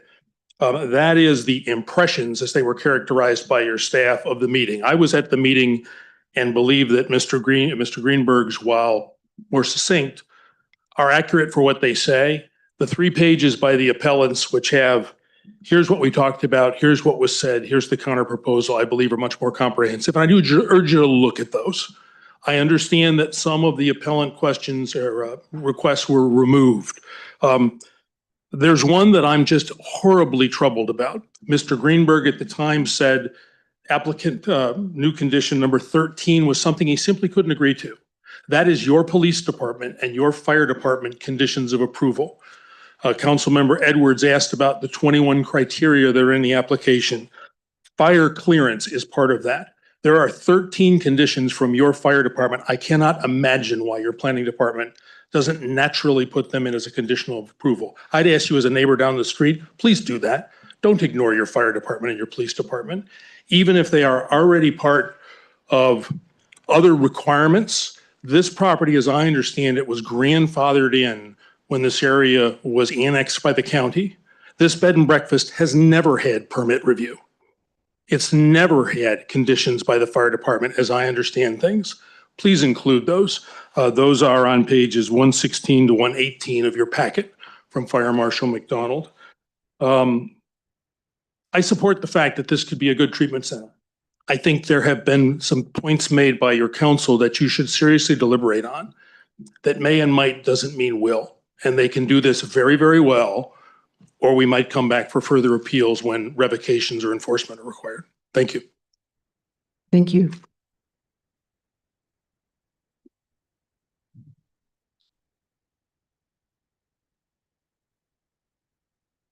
Welcome. Hi, Bruce Abramson here in Healdsburg. I've been to a lot of meetings in my 30 years here, and I'm a bit appalled at the applicant's response here to the neighbors. It is amazing in a small town that we have, where we have a good neighbor policy, and all of you are a part of it, that they will not do something unless they're pushed to do it. Ms. Kelly gave a very succinct presentation of several items that could be done and that would help meet the needs. Very clear, very succinct. On properties I've seen before, you guys, not necessarily you as this council, have approved conditions that would help the neighbors. They can run their facility, but they need to also respect the neighbors. The issues of noise, the smell, the driveway, the dust, the privacy, the cutting down of the trees. Wow, these are pretty simple items. I would hope that you would please respect them and enforce that through whatever you pass here. Thank you. Thank you. Anyone else? Dennis Oliver. Wait till you get to the mic so you can get recorded, I please. think it's Mr. Greenberg. I never got an invite to the, Can you please address the council? I didn't get an invite to the breakfast, but maybe you put it out there to a few people, but what he talked about, the frustration is he said that if he was one of the neighbors, I would hate the place, I'd want him to move away, whatever. Okay, the people here don't hate the ruse, right? The thing we're doing here is asking for things to make it more bearable. You know, putting in a asphalt driveway or doing something with the fan is pretty simple stuff. I mean, yes, it's going to cost some money, but it's about us working together. And I don't get that vibe from them at all. So that part's frustrating. And I disagree with it's about the treatment center and the people that are going there. It's about money for these people. It's about money. Thanks. Thank you. Anyone else? Not seeing anyone come forward. I didn't hear anything for us to respond to. Do we have any additional questions from the council? Questions, not comments. Yeah, question for our fire department and police chief. I noticed in the application that it said that your departments had to directly respond to the application to respond and fill out a report. Is that a very detailed, does that answer all the questions that were asked about police and fire inspections and so forth. Has that been completed yet? Good evening, Jason Boas, Fire Chief. The answer is yes. We did an inspection when the ruse was redone and had met all the conditions. Will be required to meet the same ones that were required before for the current use. And my understanding from when speaking with our fire marshal, division chief, is that they've all been met at this point. All right, thank you. Any other comments or questions from the council at this point? Okay, so now we have, if we're needed or want, additional speaking time or rebuttal from the appellants. Up to 10 minutes. We'll time that as well.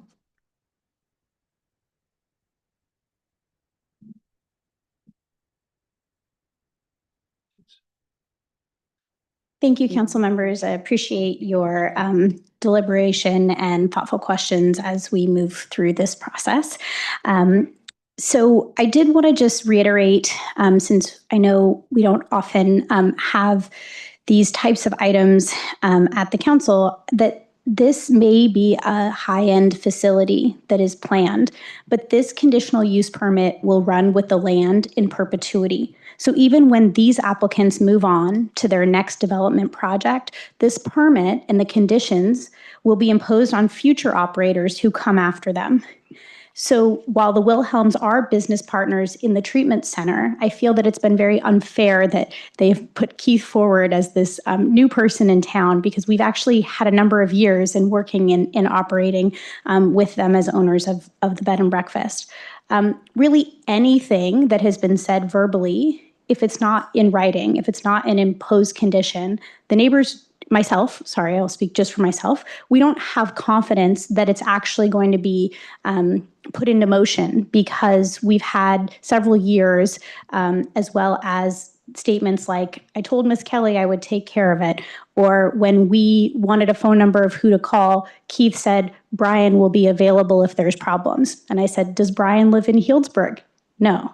Does Brian live in California? No.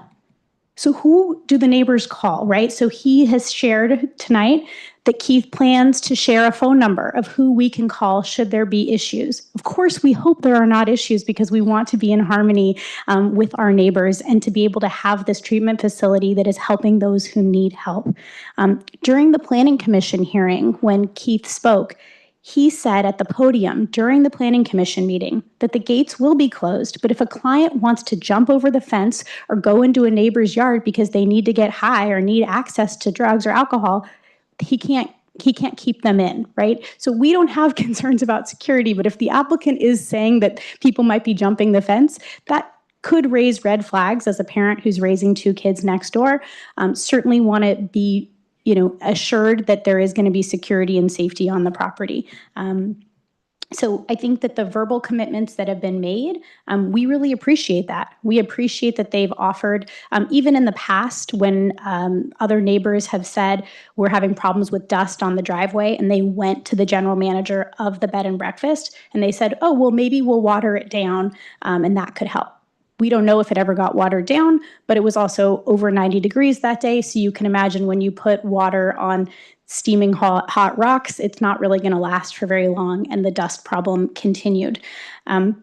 So we do have substantial evidence that traffic and parking from events on this site. Here's the funny thing, right? So normally at a CUP hearing, it's before anything's been built. You're coming before the planning department saying, we have plans to do X, Y, Z, and we want to, build a structure or do certain activities. Here, we actually have 4 years of this facility being in existence and the way that it's been operating. So we actually know what the neighborhood impacts are. We don't have to guess what the sound might be from a future building that has a vent on top. The building's been built and the vent is there and it's loud. When there are meals being cooked, we smell the bacon all over the neighborhood. So we would like to request that should there be events on site, that those are limited in the number of people. We asked the planning department to put that condition, and it was agreed to by the applicant. That is because we know when there have been events on site, the traffic and parking impacts make it dangerous to pull out of the neighboring driveways. While they do have a number of parking spots on site, people tend to park along the roadway.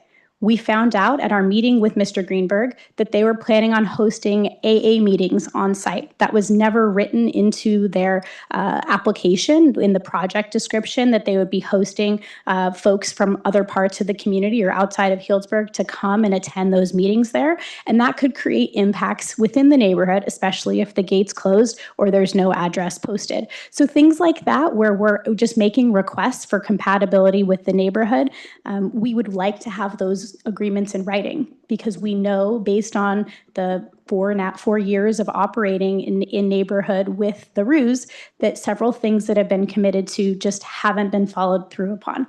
Can I have my slides up? I just have the final slide to walk through. So because of that, we do have the conditions. They've been printed and are in front of you as well. But the list of things that the neighbors are asking for, I just wanted to reiterate just the final one after this. So there is a parcel clarification in the CUP that is more of a technical thing that we are asking the council consider.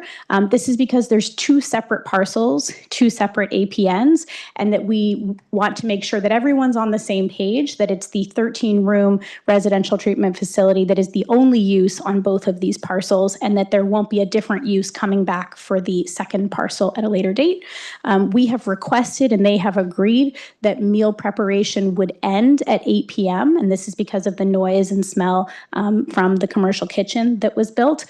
We never had that problem before when the Honor Mansion was operating, because the kitchen was inside the main building. But when they built the pavilion building, saying there wasn't going to be a change of use, that's when those challenges have happened. So outside of a unique incident, they had previously agreed to end at 8 p.m. We've talked about the kitchen vent noise and odor reduction. We have substantial evidence that you can hear the sound from across the street and inside of homes. We've asked for a contact number of an on-site manager. They've agreed to do that. We've asked for limited hosting of events or meetings with non-residents of the site, because we believe that that will have additional traffic and parking impacts in the neighborhood, which makes visibility of pulling in and out of our driveways unsafe. The pickleball courts to not be used for folks coming in from outside like they are now. There's currently a condition on the property that says only residents or guests of the Ruse are supposed to be using the pickleball courts, but we know that many members of our community are taking wonderful advantage of using those pickleball courts, but unfortunately it does have an impact on noise in the neighborhood. We asked about not having musical instruments or microphones, because we know that they've had several events planned there that have, Healdsburg Jazz was planning a concert there and other events, even though they don't have permits to host any events without coming to the city. And then we also asked about the signage, that because we keep having people pull into our driveways thinking it's the Ruse, trying to check into our homes, it would be a very awkward conversation, I think, if someone tried to check into my house for their treatment. And so we just are requesting that they put up a sign and put up an address that people can see from the street. Thank you. Thank you. So, any further comments from the appellant at this point? No? So questions of the appellant at this point from council? Yeah, I'm trying to get clear on the use, the CUP. I'm guessing there is a permit for a bed and breakfast. Then there's a separate permit for this facility that was issued.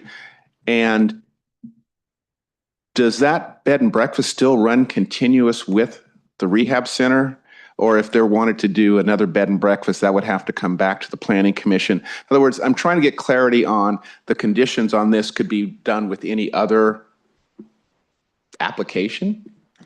Mayor and Council, sorry to jump in. I just want to check with the mayor on protocol. I think we're having questions at this time of the appellant, so we can answer that if you'd like, or we can hold that question. Let's hold that question. Yeah, let's do the questions for the appellant. And I think, did you have a question, Vice Mayor, of the appellant? Yeah. Okay, go ahead, please. I think you're aware that according to the staff suggestions in the agenda packet, that kind of the crux of what the council has to deal with is the legality of imposing conditions on this facility if, if we're not able or already doing that with other similar sorts of residential facilities. So there's a fairness and discrimination element there that was covered in the presentation earlier. But I just want to, we haven't really addressed that yet, and I think that's really kind of going to be the main thing that we have to grapple with in terms of the CUP here. And I'd like to understand what the appellant's understanding is of that issue.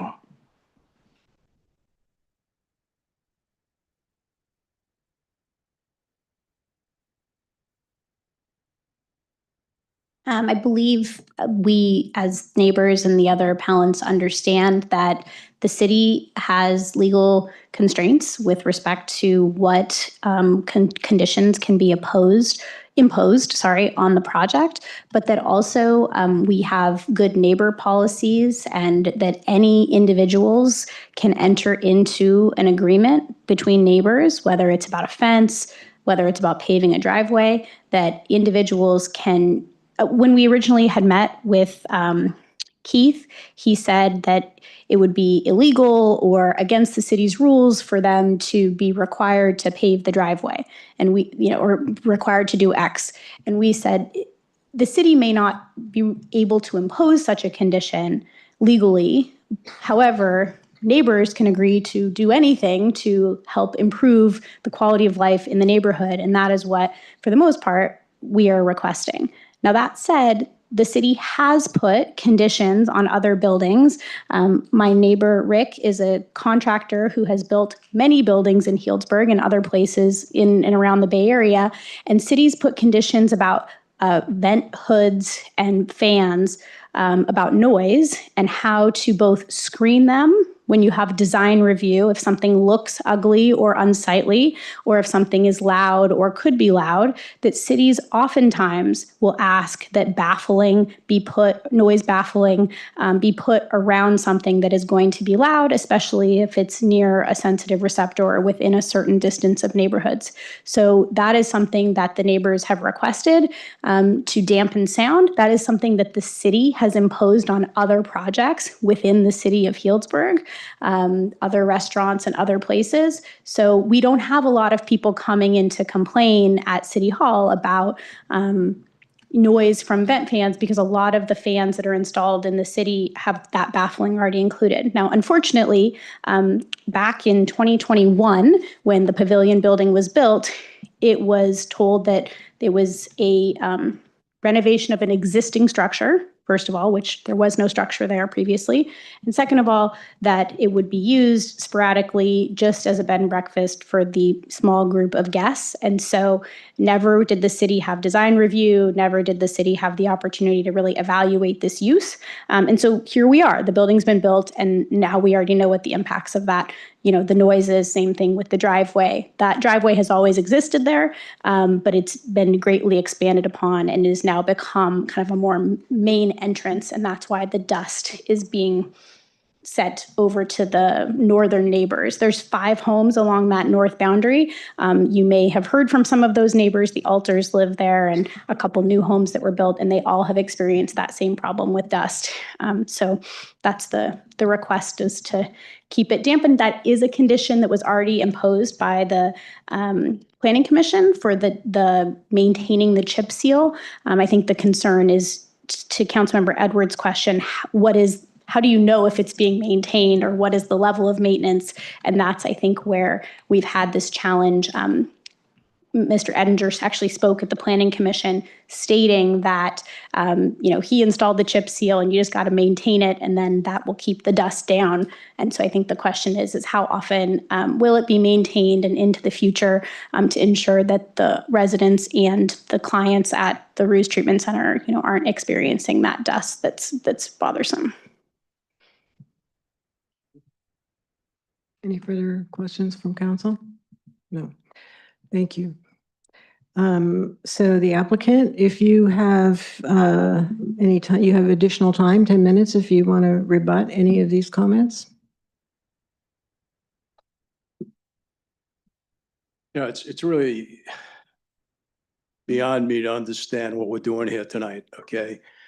We're talking about good neighbor policy, which has nothing to do, from what I understand, with what you're here to approve or not approve.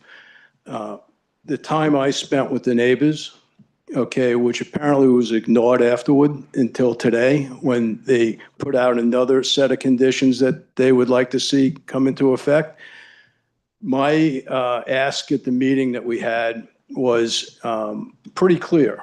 Okay, we were agreeable to all of their conditions with proper language. Things like I couldn't agree to the gates being closed at all times because that's just not something that I want to get cited for a year from now or 6 months from now when they're broken. Okay, so we wanted to make sure. Yes, the pickleball courts are only going to be used by our residents or staff. Okay, but I wanted to add consultants along with employees just in case they wanted to cite me for some non-employee using the courts with our clients. So we were agreeable to, I believe, all of these conditions with the clear understanding that we didn't believe that the city could implement a great deal of them, which is what I subsequently heard from the staff at the Planning Commission. In fact, I had pretty much heard it before I went into the meeting because we had an initial meeting with the staff. What continues to be clear to me is this is about a council person, okay, that wants safety, okay, that's concerned about this being being what should be in her eyes a penitentiary, because she wants a walled-in facility where our clients are not going to jump into her yard. Okay, that's what they think this is, not a treatment facility that is trying to help people in a quiet, peaceful environment get better. We're not having wild parties every night. There's no issue over sound and noise and overall rowdiness. What I'm concerned about is the flip side of that. Okay, is when our neighbors have parties, okay, and they're drinking and smoking and whatever they're doing, okay, how that's going to influence my clients. So what I said to Ms. Kelly when we walked the property is I was probably going to look into seeing if we could raise our fence, particularly in her direction. Not I would do it, okay? I never said I would do a lot of things that she's saying I would do.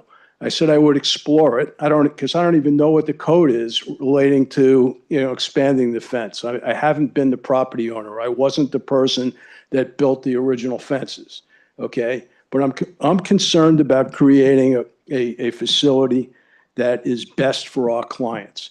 Having said that, okay, if our neighbors want an email from me, a written statement that we're going to be good neighbors, that we're going to do these things that we've talked about, I'm happy to do it, okay? But that's not, I didn't think that was for this meeting. I really didn't, okay? My understanding of this meeting is, we can only do what we could do that was legally permissible, okay? And that's how we've tried to respond. So, for our neighbors, I have made statements about what we'll do, what we'll try to do, okay? And I have my word that we'll do them, okay? And that's all I can do. Thank you. Thank you. No, not at this time. Correct? Sorry, please. So do we have questions of the applicant from the council? Well, I'd like to make. So, no. Our attorney says no. So no questions for the applicants at this time.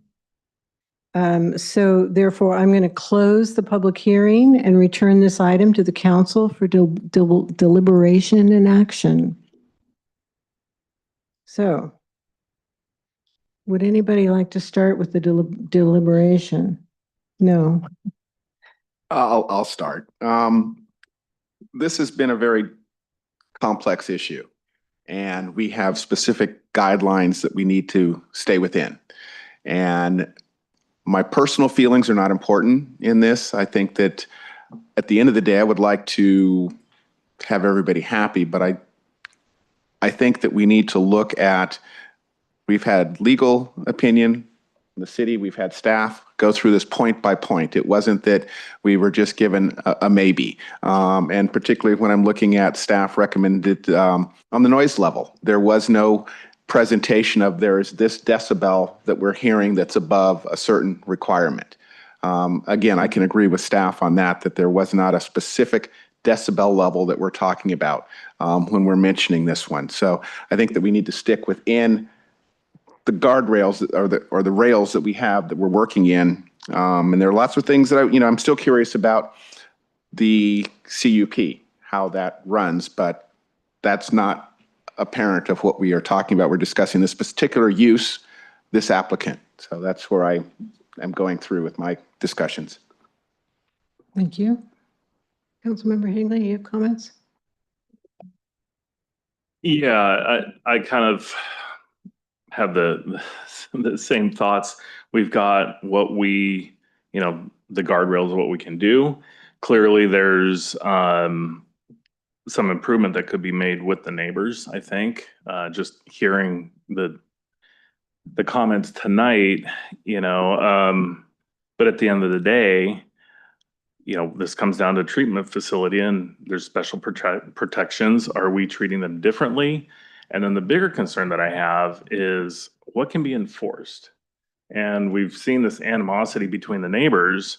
And when I see things about, going down to the minutia of music about no rap, heavy metal, or the like, I DJ and a lot of really good music that contains rap. I've heard Justin Bieber rap. I mean, it's when I saw that, it just kind of highlighted, all right, it's just getting a little bit micromanagey to the point of so city staff gets called and says they were playing a rap song or heavy metal, or I don't know what the like is defined, how you would define that. But, and I get it, that kind of changed that came out, but that was in the agenda packet that I studied over the weekend. And it's that kind of thing that raises concern with me of, the city and enforceability and the phone calls, and then does that trigger? And that's why I asked the question about the approval and the appeal process if there's a complaint. Personally, I think what everybody should be looking to is the requirements by the state. I mean, at the end of the day, this is a rehab center that is there to help people improve their lives. And I think we need to lead with empathy. When we're looking at some of that, I think we've heard some of these concerns, back when we had the discussion about the L&M Village, the smoking. And I remember raising the concerns at the time when they were going to take out the pool and what's going to happen. Oh, that's where people are going to be smoking. And it was right by an apartment building. And so I'm, empathetic, but I remember Stephen, as well as Margaret at the time, I think it was Margaret, saying, when people are going through this trauma and really trying to lift themselves out and they need all the help that they can get, smoking is one small thing that kind of brings pleasure and kind of helps that process. So when I see some of these things, and I appreciate the the comments I heard, I think at the planning commission about the location of the smoking areas, because I think that goes back to being a good neighbor. And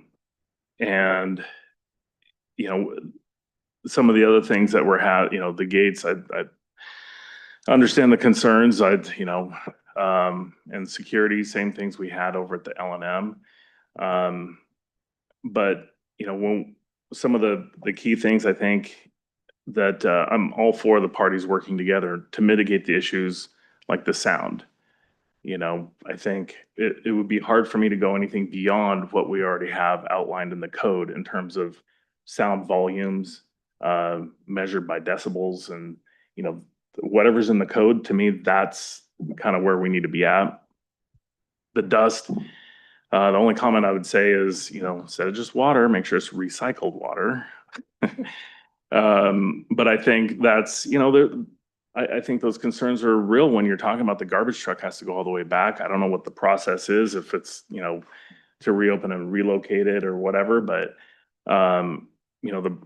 the setup is what it is. And so I appreciate the, applicant saying that they're, going to make sure that, take care of, make sure that, the dust isn't going up. And I think the code also requires it too, doesn't it? About the dust? It does, yes. Okay, and then so what's the process? Does the neighbor just call the city and say it's pretty dusty and my dishes are covered in dust and the city Yeah. goes out? So the planning commission did add a condition of approval that says the chip seal driveway shall be maintained in order to minimize dust. So if the neighbors could call and we would go out there and And that's see if an it's dusty and existing, that's nothing that we need to really add. right, and we would ask them. Yeah, to so I'm fine with that. The signage, I appreciate, I mean, seeing the pictures, that would be annoying if people are knocking on my door just because they can't find the right address. So I appreciate, the applicants looking into kind of clearing that up. I could see where it's a nice looking numbers, but there's a plant right in front of it. So I get it. I mean, that, as a neighbor, that would be frustrating and that would be an irritating thing if people are walking into your kitchen thinking they're checking into the hotel. The meetings, what struck me was, the concern with the meetings was about the traffic. And this goes back to, this is a rehab facility. To me, I look at that as these are people that are seeking out a way to get healthier, get better, to improve their lives. I think the number that was in there is fine, but I mean, if there's an opportunity to have these meetings and help improve people's lives, I think that's part of the mission of what this facility is aiming to be. So I have like notes all over the place. So I'm not giving a nice, concise my comments, but I'm inclined to keep the requirements to what's already in the code and what is required by the state. And I just, based on what I heard tonight, I think, there's one good way to be a good neighbor, and it works both ways. And it's to be a good neighbor. If there's an issue, call your neighbor, not your lawyer. I mean, this has been going on a long time, and I think that goes to both sides. I think there's an opportunity with what's being proposed to, start new, turn the page, and work with the neighbors and try to defuse some of the tensions that we've heard tonight. Thank you. Thank you. Vice Mayor? Like I said before, and kind of following what Councilmember Hagley said, what's really legally possible for the Planning Commission and for the City Council to impose upon this project in light of these conditions that have been requested? It's challenging to move on any of them. And if you read the agenda packet, you'll understand deeply, why that's the case in each one of these. I think we can isolate like the noise problem with the fan, as it would kind of need to respect the fact that we have a new noise ordinance, and it may very well be out of date. I think it is. That could be fixed, but it couldn't be fixed tonight to address this one little problem. Maybe it's not a little problem, but it's I don't know that I feel like we have the authority to make these sorts of changes in this case. And I mean, many of the points made about the gate closure were valid. It's not something that we can, I think, legally impose or enforce. And so it goes on and on. But so that's frustrating. But I want to acknowledge that this appeal is based on real concerns that probably could have been handled differently. But what's really, the elephant in the room here is that there's there's a history of mistrust in with this whole property going back several years now, and that's really made it difficult for there to be a neighborly agreement. But that's really where we need to go right now, I think. And so it's been mentioned on both sides that there needs to be agreements made and promises made, and more importantly, actions made that show that these agreements and these intentions are real. And so I really respect the fact that this hearing happened so that everybody in the room knows and everyone in the community knows that there's eyes on this project, and that really, I think everybody has a responsibility to do the right thing. And everyone will be happier because of it. And it's not going to be because of us nitpicking with the law or the CUP. It's going to be because people did the right thing. And it's frustrating if there's been any mistrust to rely on promises and handshakes and so on. And I think that's really what we're left at. And if there's any consolation here, is just that there's been a lot of daylighting here of what's worrisome and what needs to be fixed and what needs to be changed. And that's a really important thing. Thank you. My comments are, I'm personally not inclined to overturn a planning commission ruling. And I watched the meeting twice, and I think that the planning commissioners spent a lot of time talking about the issues and trying to address them in the conditions that they added to the CUP. And I wonder if we might just state those here, the conditions that were added. Is that something we could do just so we can know that? I mean, I think they address the dust, they address the noise, they address the smoking. If we could just kind of recap those, I think that might be helpful as well. Yes, I can do that. One of the conditions that was changed was condition 4. It used to say this conditional use permit shall be suspended automatically, and that was changed to say may be suspended automatically.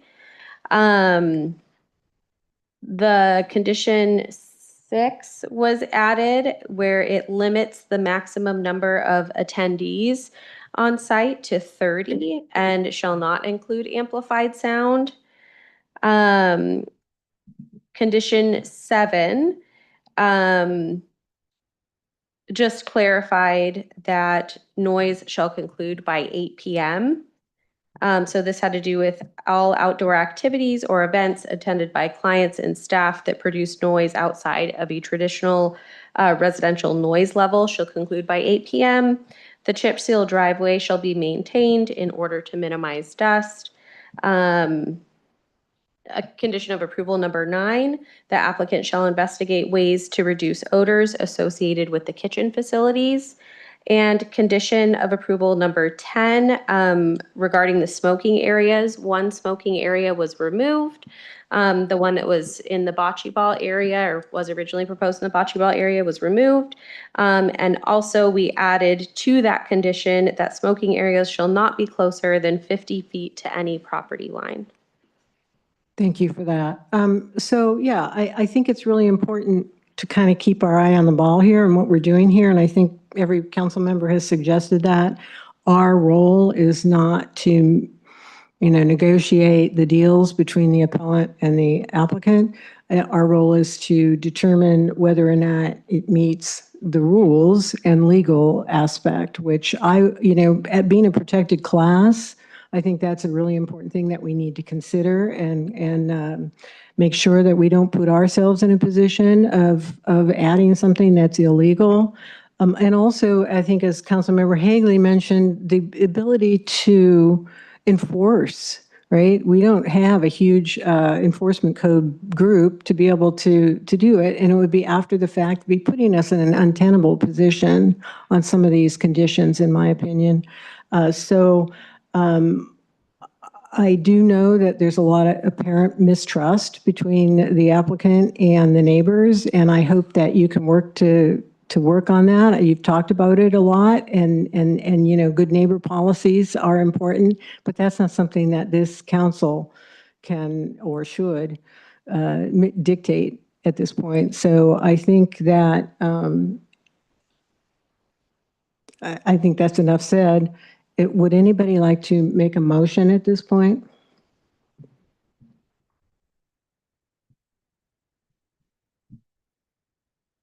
I'd like to recommend a motion that the city council adopt a resolution, attachment 1, affirming the planning commission action approving a conditional use permit for a 13-bed substance abuse treatment facility at 891 and 893 Grove Street, APNs number 089-120-069 and 089-120-070. Second the motion.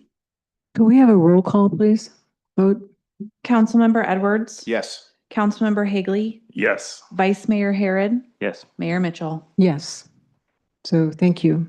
Thank you for all your work and being here tonight. Could we take a 5-minute break at least, maybe 5-10 minutes? Come back at 8:25. Thank you. Sorry.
I don't have, oh, there we go. I have a mic now. You get kind of power crazy when you can talk into a microphone. So if everybody could take a seat again, and we'll start the next presentation, which is, it's another public hearing. Mitigated negative declaration. I won't read the whole thing. We have project manager Tom Campbell and senior planner Ellen McDowell back for the Badger Park redevelopment master plan. Thank you. Thank you. So this is a public hearing for the Mitigated Negative Declaration and Mitigation Monitoring and Reporting Program for the Badger Park Redevelopment Master Plan. Next slide, please.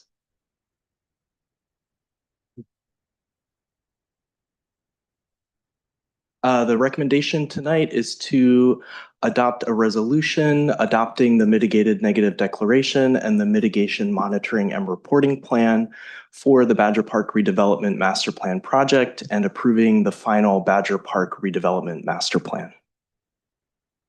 Some background for you.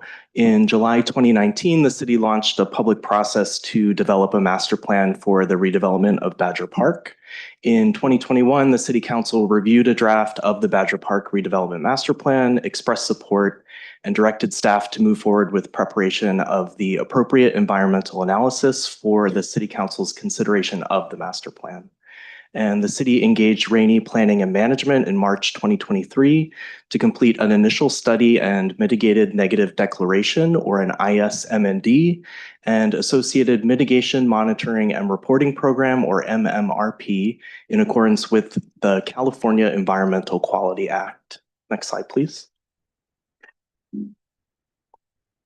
Here you can see Badger Park highlighted in blue. It's approximately 20 acres in size, located at 750 Heron Drive. It's bounded by multi-family apartments on the north, single-family residences to the west and to the east, and the Russian River to the south. Next slide, please. The master plan for the Badger Park redevelopment project is the outcome of numerous requests to install flush toilet restrooms in the park, the desire to enhance river access for the community, and address aging infrastructure and components like the play structure. Rather than tackle these issues one at a time, the master plan proposes a long-term comprehensive plan to improve the park and enhance access to the Russian River. The park will be redeveloped in multiple phases due to cost and available funding. The master plan incorporates these goals by removing invasive species, improving trails and updating amenities, expanding parking, expanding the community garden, adding sports courts. The specific types of sports will be determined in the design development stage, adding restrooms, and adding river access points, including a canoe and kayak launch. Next slide, please. This is a graphic of the redevelopment master plan. Following this, we have some zoomed in graphics. So I'll just point out on this larger graphic, you can see on the top right there, the entry from Heron Drive near the existing electrical substation. That's number 15 on the graphic. You can see the central lawn in the center, community gardens below the electrical substation, playground, which is number 4 on the graphic, that would be expanded and reconstructed. There's a new restroom building, number 8. It's a little hard to see here. And then trail improvements and river access as well. Next slide, please. So this is a zoomed in graphic. Here you can better see the expanded parking lot. You can also see a relocated and expanded dog park. That's number 7. You can see the sports courts. Those are labeled number 9. The trail improvements and a better connection to 2nd Street and Tucker Street. That's what you see on the left hand there, and also some invasive species removal to improve that area and the connection. Next slide, please. Here you can see the reconstructed and expanded playground. That's number 4. And the river access, that's visual and also physical. You can see number 16, there's a Riverwalk trail proposed and some viewpoints. Those are labeled number 3. Next slide. Here you can see the expanded community garden, the new restroom building, some space dedicated for existing and future utilities. Those are labeled number 15. And there's a kayak launch labeled 17 at the bottom right of the graphic. Next slide, please. A mitigated negative declaration, or MND, has been prepared for the project in compliance with the California Environmental Quality Act. The MND assessed all of the environmental factors related to the Badger Park redevelopment master plan. The MND identifies areas where mitigation is necessary to reduce potentially significant impacts to less than significant. Several studies were prepared to support the MND. These included an air quality and greenhouse gas modeling results report, biological resources assessment, an aquatic resources delineation, environmental noise assessment, and transportation initial study checklist. Mitigation measures are identified in the areas of biological resources, cultural resources, geology and soils, noise, and tribal cultural resources. A mitigation monitoring and reporting program, or MMRP, is included in the agenda packet starting on page 171. Next slide, please. Given Badger Park's riverfront location, the biological resources assessment outlines the master plan's potential to result in adverse effects to special status plants and wildlife. The implementation of several mitigation measures will reduce these impacts to less than significant. Those mitigation measures include conducting rare plant surveys, scheduling water work in the Russian River when water levels are low, engaging a qualified biologist to complete surveys for several animal species, post-construction measures, and treating the Willow Island portion of the site as a protected habitat area which visitors shall not access. Next slide, please.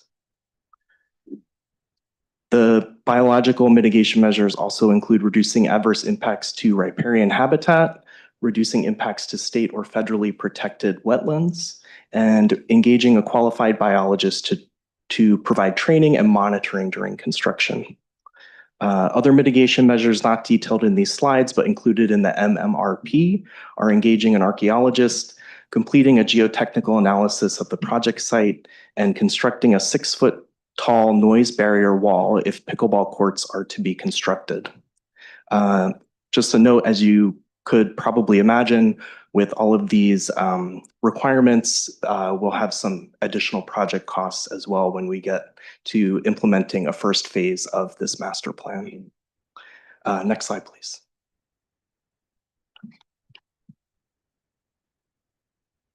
All right, so Tom spoke a little bit about the MND and the MMRP, and I'm here to talk about our procedures and how the city approaches our CEQA process.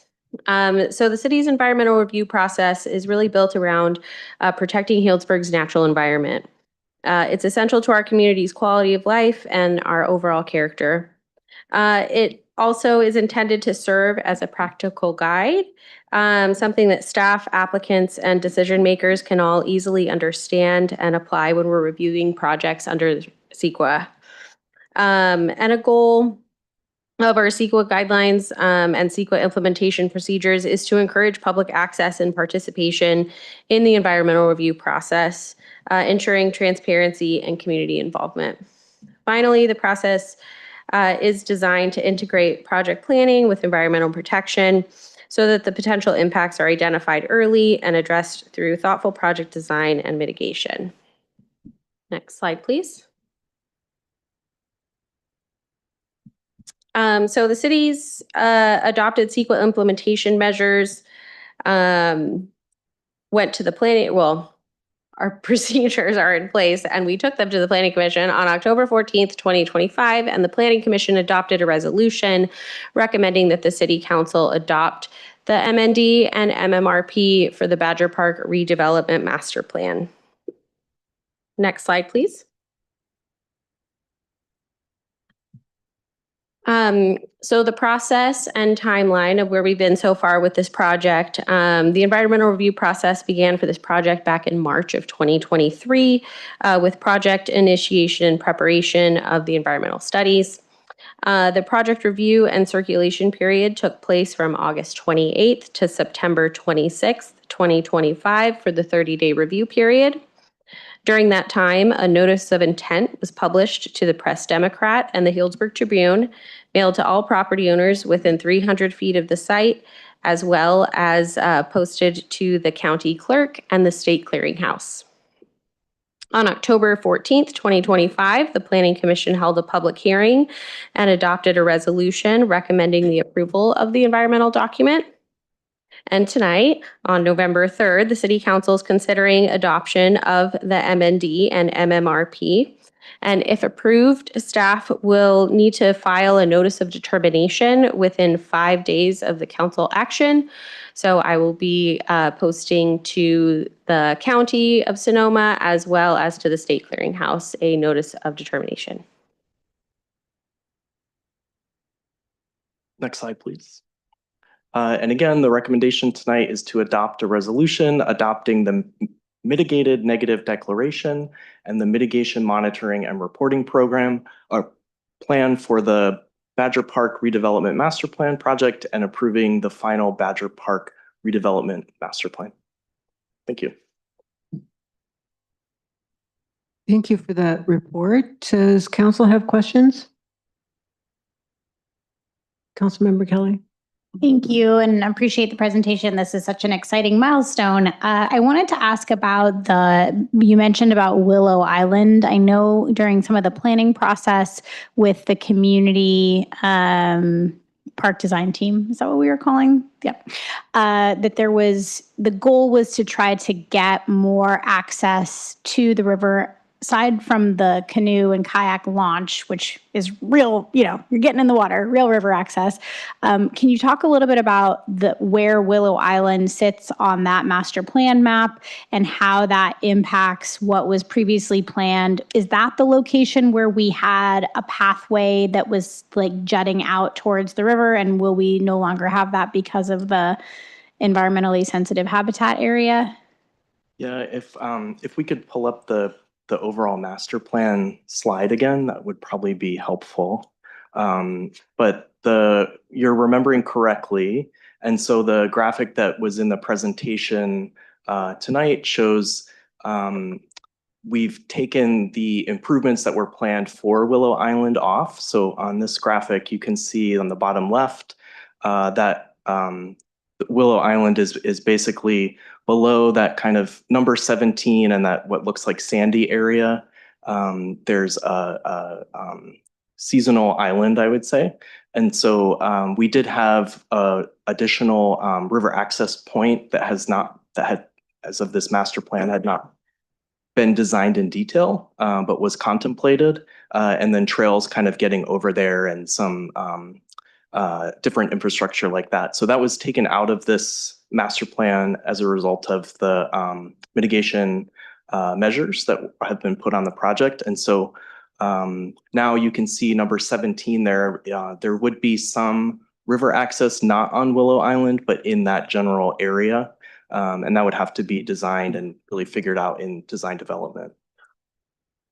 Okay, I guess my comment, now that I understand where Willow Island is, so that it's where those two arrows are in the view shed on the bottom kind of left. thing, bottom left. Okay. Mhm. I think that makes sense. I'd be a little concerned if we don't have that stream flow that's seemingly creating Willow Island as an island, as opposed to just the continuation of the bank from like where the number 17 is. Then as we get further into project development, I'd be concerned that we would lose that access point altogether for fear that people might just tread on to Willow Island because there's no way to keep them off of it. So I don't know if we're going to go back and look for other places to then have more access to the river, but I just wanted to I know we're in the question phase and not the comment phase, but I'll just throw it out there that I'm curious, how would we continue to try to make river access possible?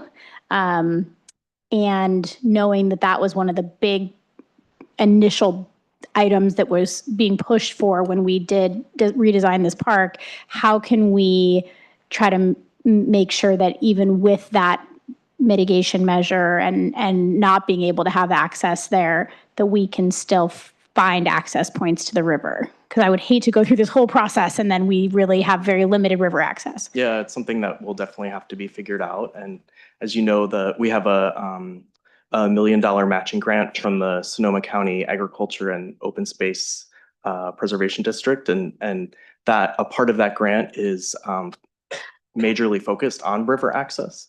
And so the first phase of work for this project will be about river access specifically. And so it's something we'll have to figure out, knowing that Willow Island has to sort of be set aside as almost like preserved habitat.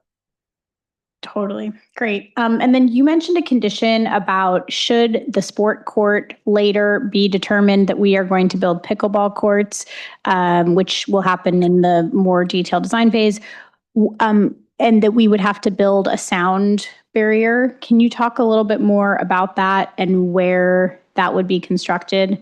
Sure. It's basically north of the sports courts. So it would separate the sports courts from the multifamily housing to the north of the project site.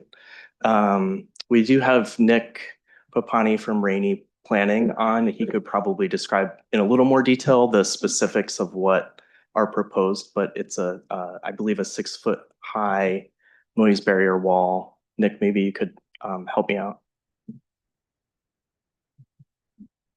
Okay, he's coming.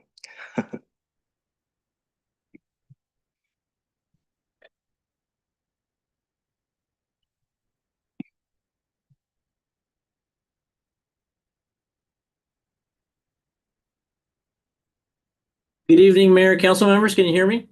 Loud and clear. Oh, but too loud. Well, first, thank you very much for the flexibility to attend virtually. Nick Papani, Vice President with Rainey Planning and Management. We authored in concert with the city the mitigated negative declaration before you. And thanks for the question. Maybe just to add a little bit more, we hired a noise consultant to perform a technical noise analysis of the proposed project, which included estimating the noise levels from pickleball courts should they be located in that Area 9.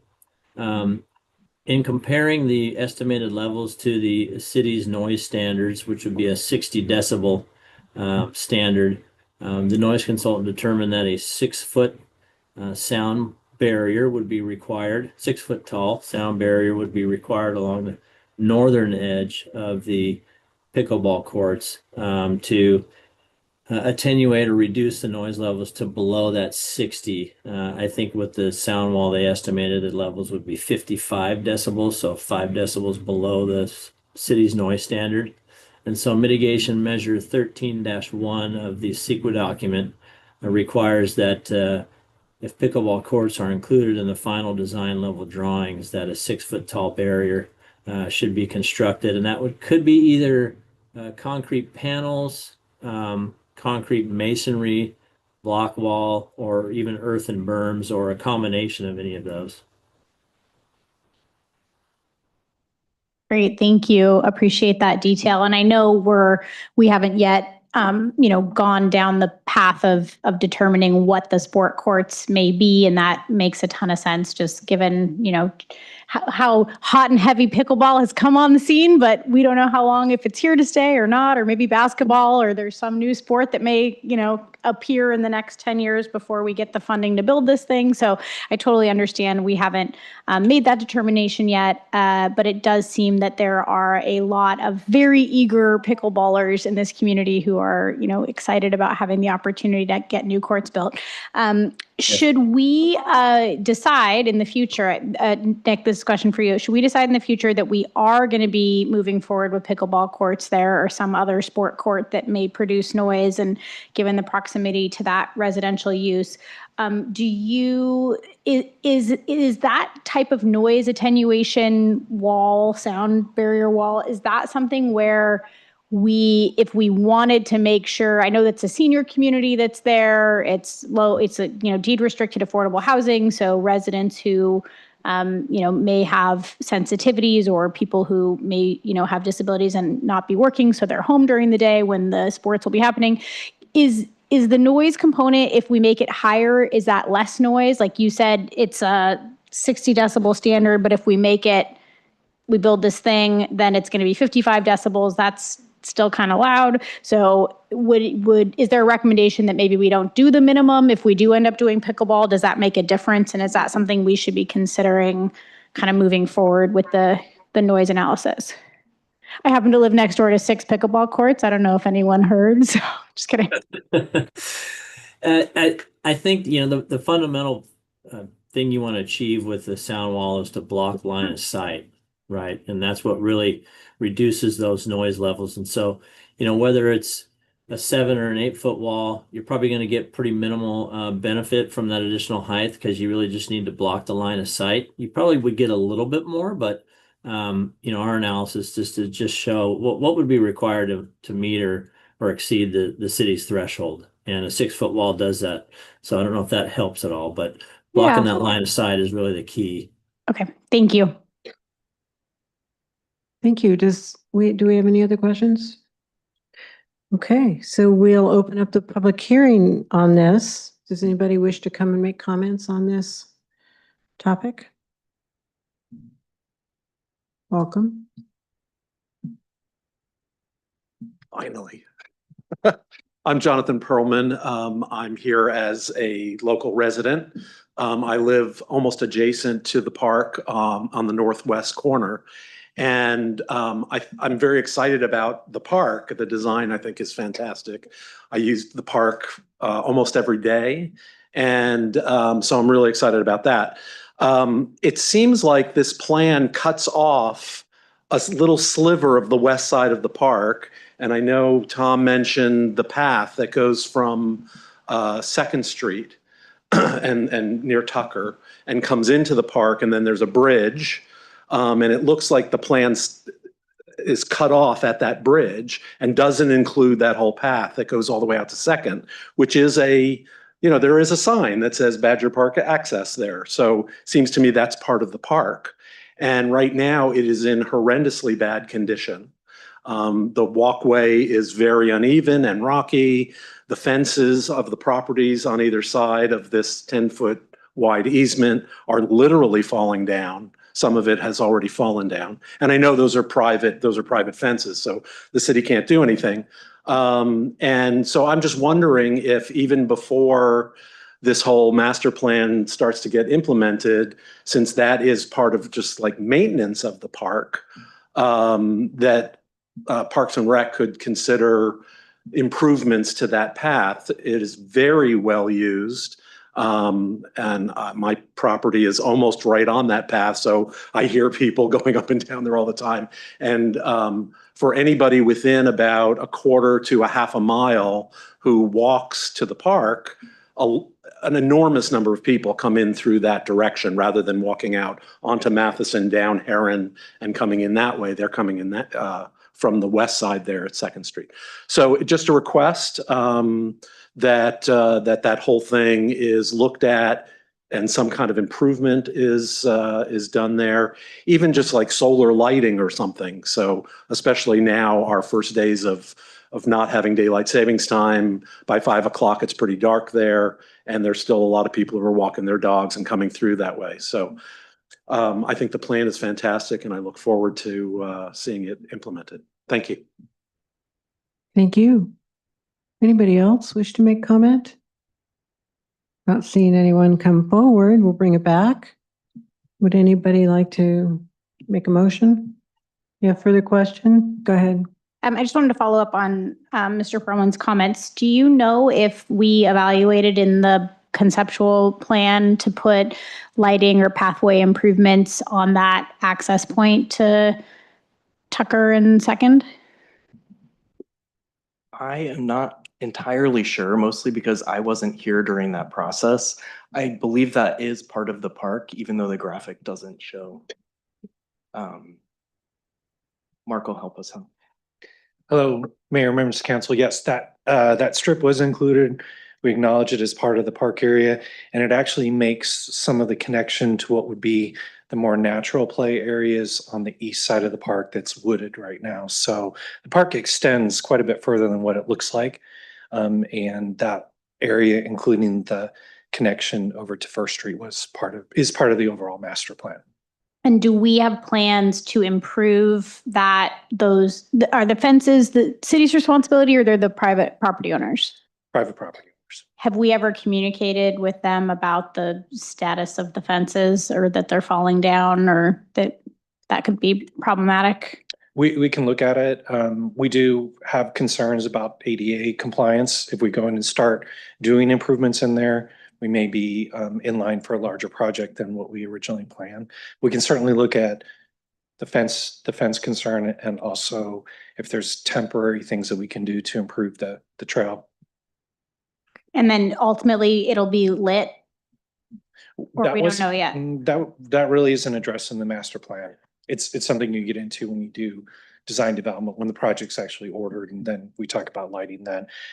It would probably make sense because we probably relamp some of the park area as well. But the portion of the park that will come before you in a few meetings is really focused more around the restrooms and the Miracle Bridge play area and some of the riverfront improvements. So we haven't really talked about detailed design work for any of the other part of the park.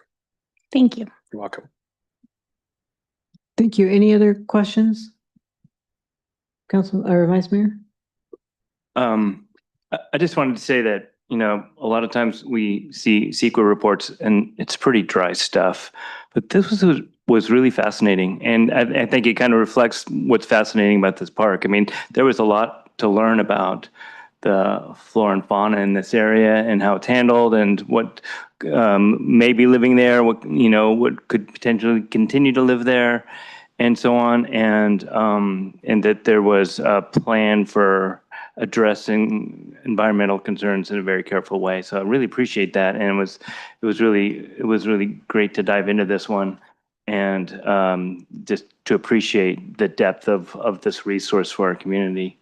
So I'd like to make a motion to adopt a resolution adopting the mitigated negative declaration and the mitigation monitoring and reporting plan for the Badger Park redevelopment master plan project and approving the final Badger Park redevelopment master plan.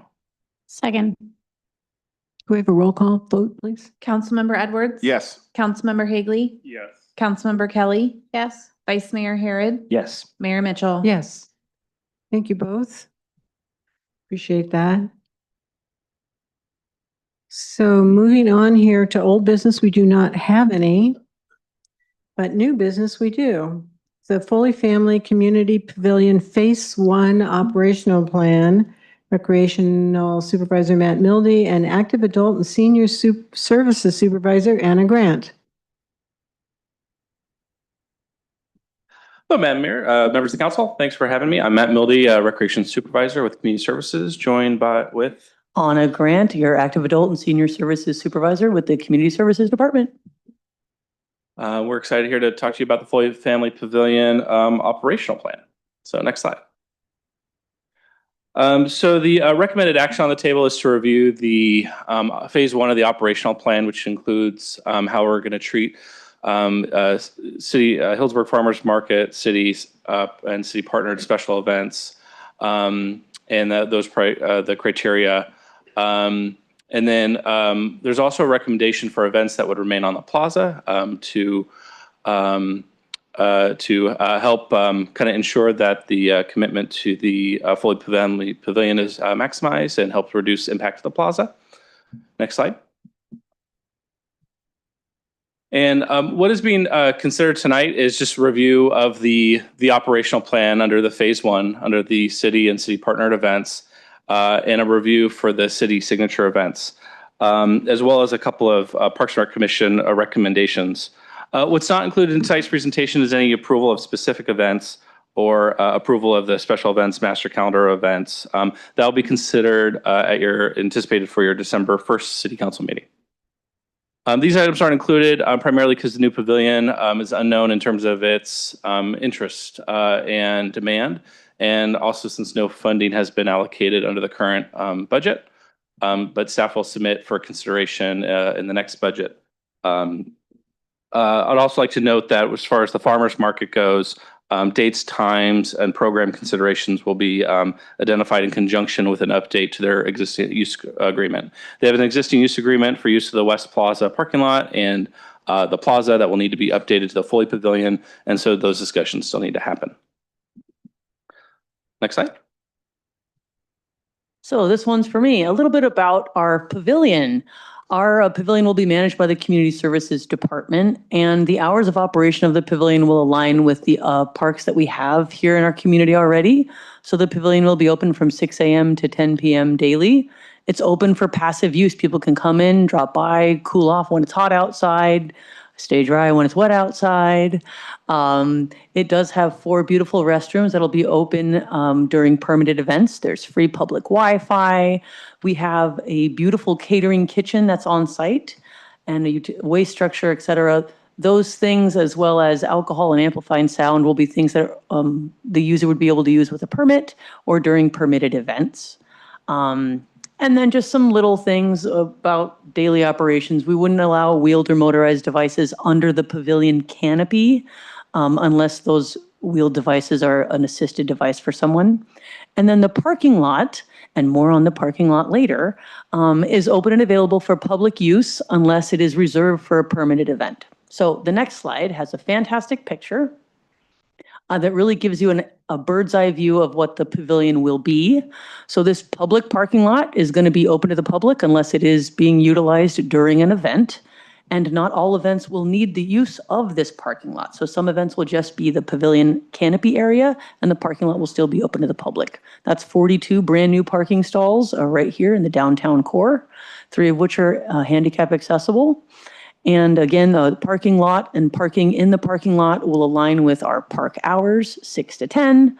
And what's unique about our space is our neighbors, the Duchamp Hotel. They've been fantastic neighbors during construction. During non-reserved hours, access to the Duchamp Hotel will be made available for hotel guests. So if you're looking at that aerial image of the arrow entering into the parking lot, if you were to follow that straight down, would run directly into the backside of the Duchamp Hotel. So when the parking lot is not being used for an event, this area will be open and accessible for Duchamp Hotel guests. I mentioned no motor vehicles underneath the canopy. And what's another unique feature of the pavilion is a lot of the infrastructure is built into the space. So if we do have an event and someone is using food trucks that would normally need generators that run on fossil fuel, or to haul the generator into their tent or something, whatever food preparation they're doing that would need a generator, they wouldn't need to bring that generator with them or have those fossil fuels because they could plug directly into power that is along the island there in the parking lot. So no need for generators and loud sounds. Next slide, please. In the pavilion, there is a catering kitchen. And just to be clear, you learn quite a bit when doing new projects. A catering kitchen is a specific type of kitchen. It's not a commercial kitchen, and it's not intended for full-scale commercial food prep of raw ingredients. What does that mean to the user? To the user, it means that the kitchen can be for warming, staging, and catering support. There won't be cooking allowed in the kitchen. However, there is a designated cooking pad outside of the pavilion in the open air parking lot. So if you're using the kitchen during your event, there will be access to a 3-compartment sink, a 3-door refrigerator, and tables to do your food preparation and catering. I mentioned the really exciting outdoor designated cooking area. On that area is where you can do your open flame cooking, and that pad does have access to water. And typical to other events, people that are cooking must be providing in line with fire code, fire extinguishers, et cetera, and dispose of their grease off-site. Next slide. Under phase 1, the city will operate with the 2 main types of users, as I mentioned. And there's a number of space configurations that event operators can use. One is just using the pavilion itself and keeping the parking lot open. Second is using the pavilion and the parking lot as an entire event space. The third is with that plus the addition of North Street closure. Next slide. Looking at safety and security, standard events under 100 people, well, no security will be required, but we will have an on-site staff member available at each event. For large events or any event that has alcohol, there will be a security requirement.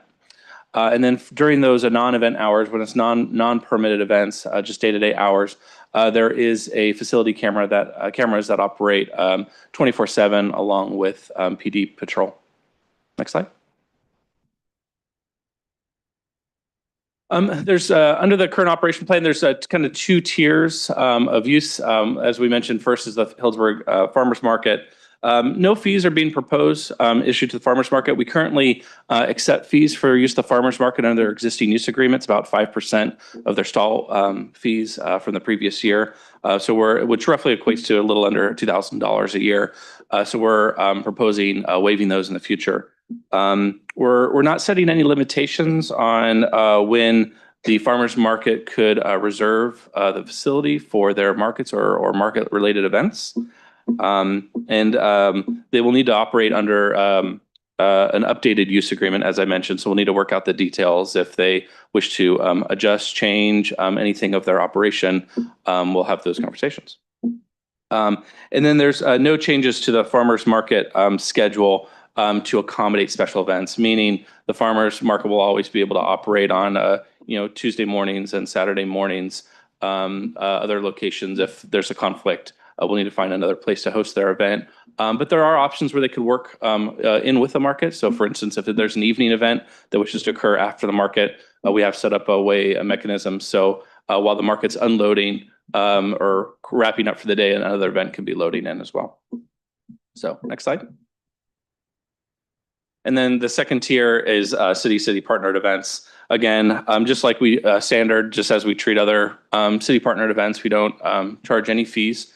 The idea is that we would accept 2 years advance notice for event rentals. And that would mean a little bit of adjustment to the special event policy.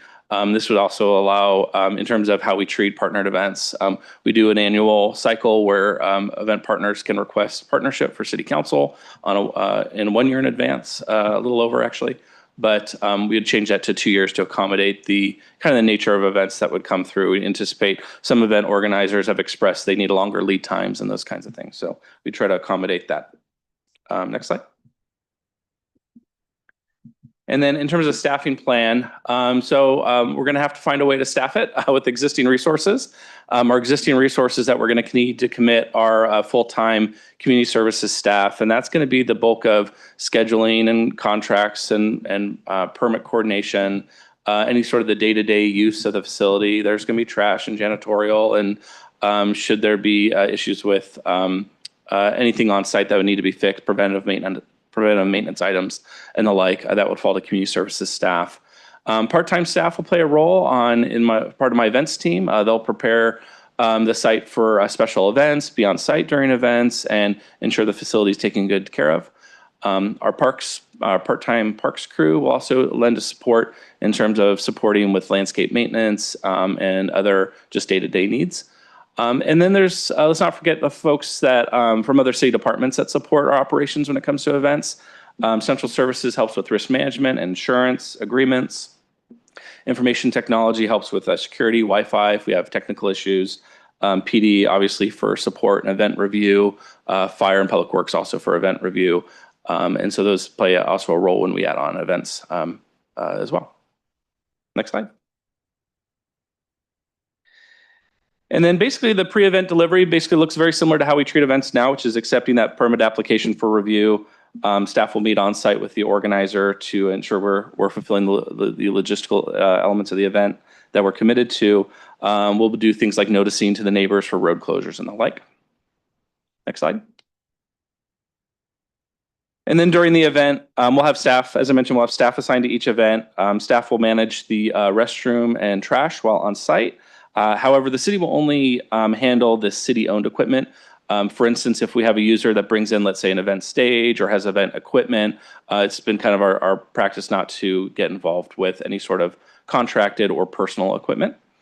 And then the facility power and restrooms will be made available for public use during events, as well as the Wi-Fi, which will be always on. And then on the post-events side, staff will be on site to help inspect the facility when the user's done, ensure the site's looking clean at the end of the rental. Next slide. And then to reduce the impacts of special events on the Healdsburg Plaza and to maximize the community investment in the pavilion, staff is recommending that specific parameters for the use of the plaza are established for signature events. And signature events are defined by city-managed special events, co-organized events where we play a role on the planning table for these events. Facility use permits, those are those smaller events under 100. Things like the museum history talks, or the Legion has a Veterans Day ceremony that they do that has a handful of folks that attend. These smaller scale events would continue. And then any sort of long-standing community event that serve a broad demographic. And when narrowed down, those signature events include Tuesdays in the Plaza, the 4th of July Parade and Duck Dash, Dia de los Muertos, City Mary Healdsburg, and then any unanticipated event. I think like the Welcome Home Healdsburg event that we had after the Kincaid fires. Those events more likely city managed, but they may not be. Those that might have a kind of a significance that we'd want to pay observance to. So, next slide. And then the Parks and Rec Commission reviewed phase 1 of the plan in October here, and the commission voted to recommend that City Council approve the operational plan with 2 modifications. Firstly was the commission recommended that the Healdsburg Jazz Festival's Juneteenth celebration be designated as a signature event for 2026 and remain in the plaza. And then this would be a 1-year designation. Jazz requires significant planning time to hold their events. They've actually done quite a significant amount of planning. It is a full day event. And with the conflict with the farmers market that would be happening in the Foley Pavilion on that Saturday, that would be problematic for them to find a new site at this stage. But Jazz Festival does intend in 2027 to move that event to a Sunday and host at the Foley Pavilion. Next slide. And then secondly, the commission recommends that staff evaluate the feasibility of introducing non-city partnered and private events in the pavilion prior to the start of the next budget cycle. Under the current plan, staff would prepare phase 2 of the operational plan, which would include non-city partnered and private events as part of that next budget cycle, with implementation anticipated on July 1. However, recognizing that we have growing community interest in the pavilion, and there is demand certainly, Parks and Rec Commission does recommend that City Council direct staff to explore funding options within our current budget cycle to maximize the space sooner. So with that, next slide. Recommendations before you there. Anna Grant and I are here. Thank you for your time and happy to answer any questions. Thank you very much. Appreciate that report. Do we have questions from council? Ron, well, okay. Yeah, just want to, will the music permit from the plaza transfer over to the Foley Pavilion? So in other words, if somebody wants to play music, do they still need to get that 24-hour permit for the pavilion? Oh, the special performance permit. Right now, the special performance permit is strictly for use of permit in the Healdsburg Plaza, but if council desired, it could certainly be used in the Foley Pavilion. Thank you. Yeah. Vice Mayor. Thank you. Following that, yeah, that's the natural. I think hopefully we can work that in at some point. Since there's sort of a stage space there, might be nice to utilize it. Is there a PA system built into the facility for announcements? I assume it's not like a music band sort of PA system, but just something to make an announcement to attendees. Yeah, there's a pretty sophisticated PA system that's installed throughout the facility, and not only the facility, but also reaches in the parking lot as well. Has some configurations to it to allow for sound in certain areas and pockets and that kind of thing. But it's not professional it's not a substitute for professional audio. So if somebody wanted to bring in a band that had a professional sound and that kind of thing, they would need to bring in a audio tech in order to support that. Yeah, even still though, I think that's going to be really a huge benefit to this facility over the plaza. I mean, there's been so many cases where people wanted to make an announcement to attendees, and that's just going to really embellish a lot of events. So that's great.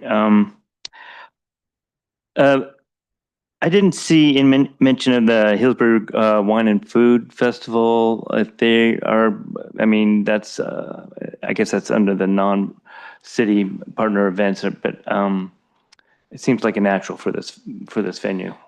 Yeah, so they currently are operating under a 3-year agreement with the city for use of the West Plaza parking lot. And as of right now, certainly intend to continue to utilize the parking lot for that event.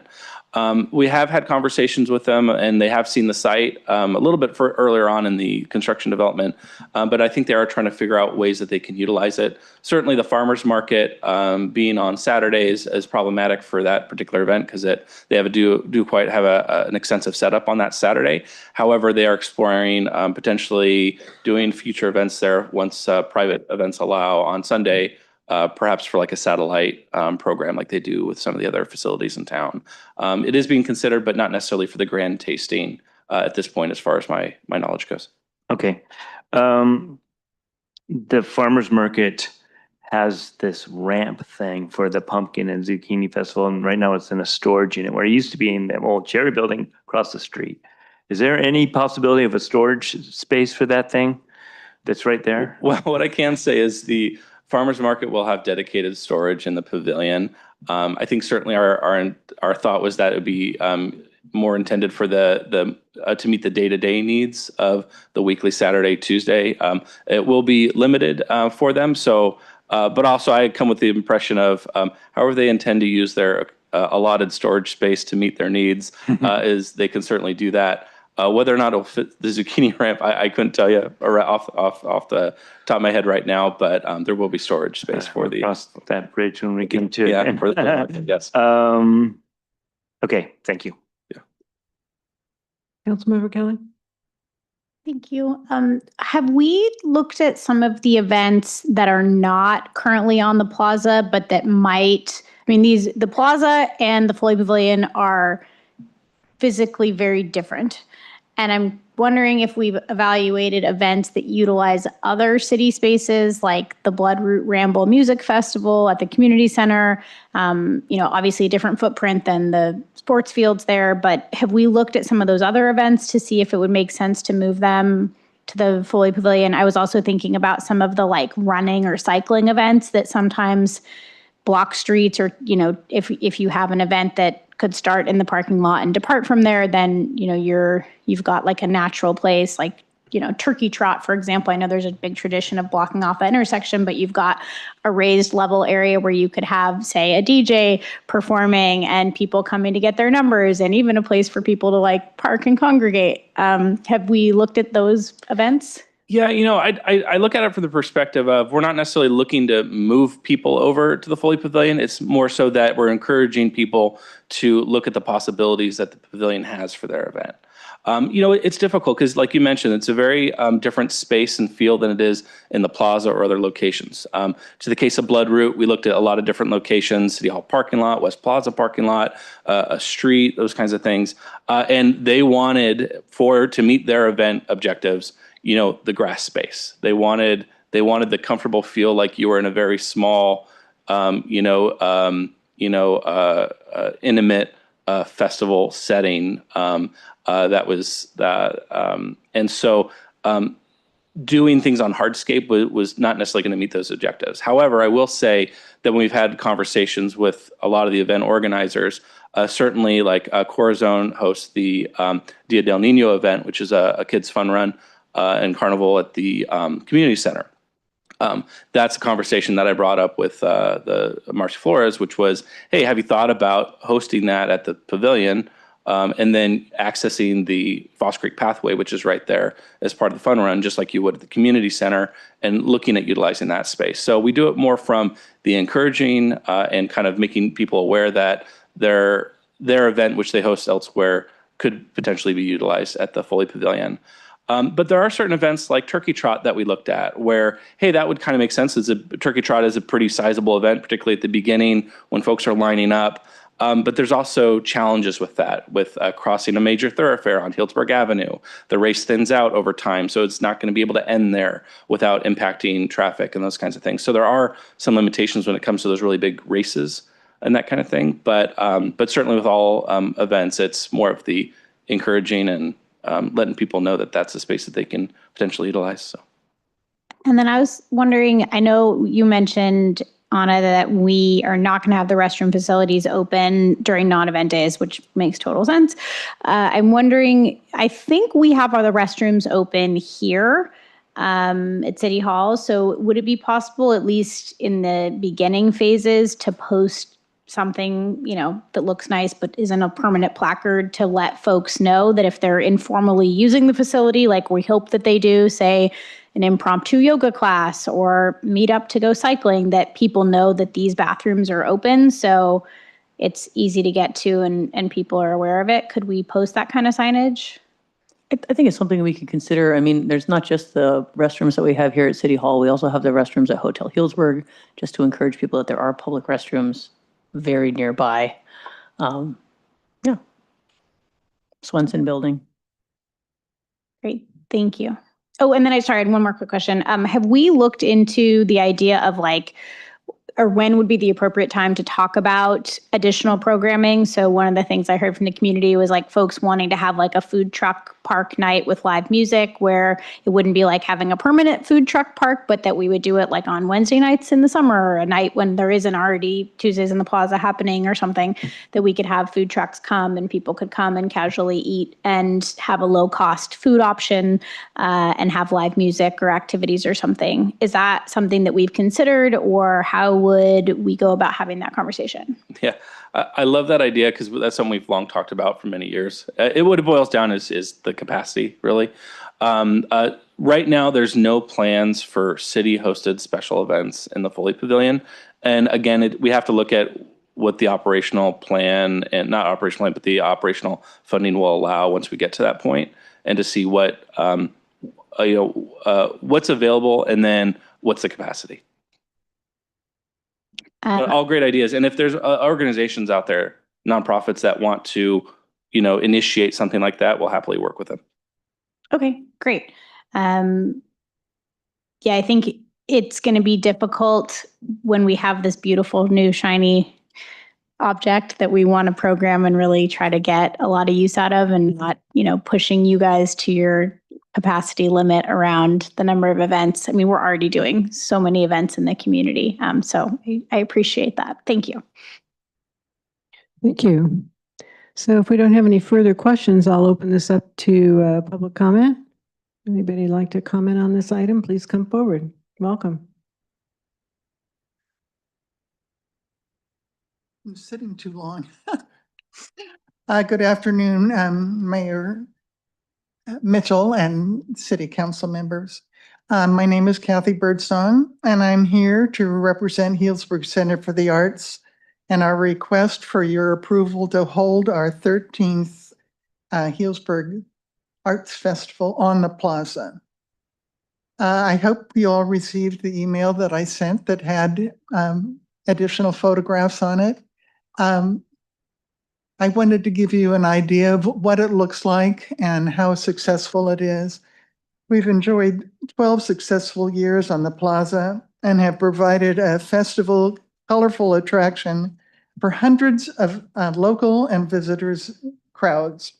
As visitors stroll through the pathways, we offer entertainment and music, wine and food, and we've had up to 56 booths offering paintings, jewelry, ceramics, fiber arts, hats, glasses, photography, the list goes on. We also have regularly included Healdsburg nonprofits like Corazon, the Healdsburg Historical Society, the library, and Your River downtown. Over the past 2 years, we've also collaborated with the Ravens International Short Film Festival. One of the most valuable qualities of the Plaza for our artists and craftspeople is the natural light. It's so important and it's essential for seeing the true colors of arts and crafts to be appreciated. This is a real positive that the Foley Pavilion does not include. Healdsburg Center for the Arts has been an anchor for the arts here in Healdsburg for years, and we're grateful that our festival is considered a signature event and in partnership with the city, and we'd like to be able to be included on the plaza for this next year. Thank you. Thank you.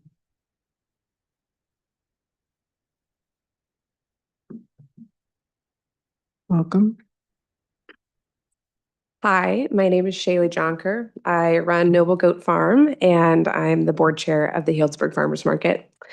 And first of all, I just want to thank you so much for the opportunity to review this operating plan for the new Foley Family Community Pavilion, the home of the Healdsburg Farmers Market. We're really grateful for the thoughtful work that's gone into this proposal, and we're excited to see the next chapter of our market take shape in this purpose-built community pavilion. The Healdsburg Farmers Market was one of the first original certified farmers markets in all of California, and I really believe when we move into this new space, we can take it to the next transformational era. The community pavilion would not be possible without the generous investment by the Foley family, nor the considerable time and resources provided by the city. And we are really grateful for both of those contributions. As we look ahead to this transition, our first focus is on ensuring the market successfully activates this new community pavilion for our farmers, for our vendors, our customers, and obviously the broader community. And we're deeply connected to making this move, or deeply committed to making this move successful. And we also want to be really thoughtful about the timing. So while we're really excited about bringing our vibrant Saturday market to the new pavilion, it's kind of a quick move across the street. We would love to welcome the opportunity to explore delaying the relocation of our Tuesday market for 1 year. This delay would allow us to build awareness, momentum, and community habituation in the new space. Today, our quaint Tuesday market on the plaza provides valuable service to the community, but draws significantly less foot traffic than our Saturday market, even with its central location. Moving the market to the pavilion would be a significant disruption and poses a risk of negatively impacting our customer attendance, as well as the financial viability of the Tuesday market. We believe that a phased approach would give us the best chance for long-term success, and we realize that this is a big ask. And so if an extension is not feasible, we would love to work with the city on making sure that we're supporting this transition. We already have some ideas, including signage or marketing, creating programming to pull people over, and we really look forward to figuring out a way to keep the Tuesday market viable and meaningful for our community. Now, I understand that with this move, we're going to have a chance to update our operating agreement with the city. We're very excited about that. And through this process, we'd like to reserve the flexibility to allow for future schedule changes. So something like making our Saturday market go full year, or potentially moving the timing of our midweek market to make it more successful. And as we get closer to the official opening, we're excited about doing a dry run to identify any last-minute logistical things that we might need to make changes to make sure this transition runs really smoothly. And that might result in some minor changes to the operating plan, but we just welcome the flexibility to work with you guys on that. Now, beyond the logistics of the market itself, we're really excited about the role that we can play in helping activate this new space and the entire Nomad district surrounding the new pavilion. We'd love to see that West Plaza walkway transformed into a welcoming pedestrian connection between the plaza and the new pavilion before the market opening in April. This space would really serve as kind of both a physical connection between the heart of Healdsburg, the really historical part of Healdsburg, and this new community gathering space. And I think it would be a meaningful investment for everyone that is part of that Nomad community space. Overall, we're really excited and enthusiastic about the city's vision, and we look forward to working with you guys to making this space successful. Thank you. Thank you.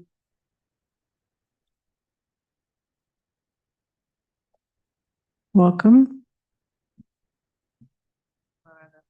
Tore meniscus in my left knee.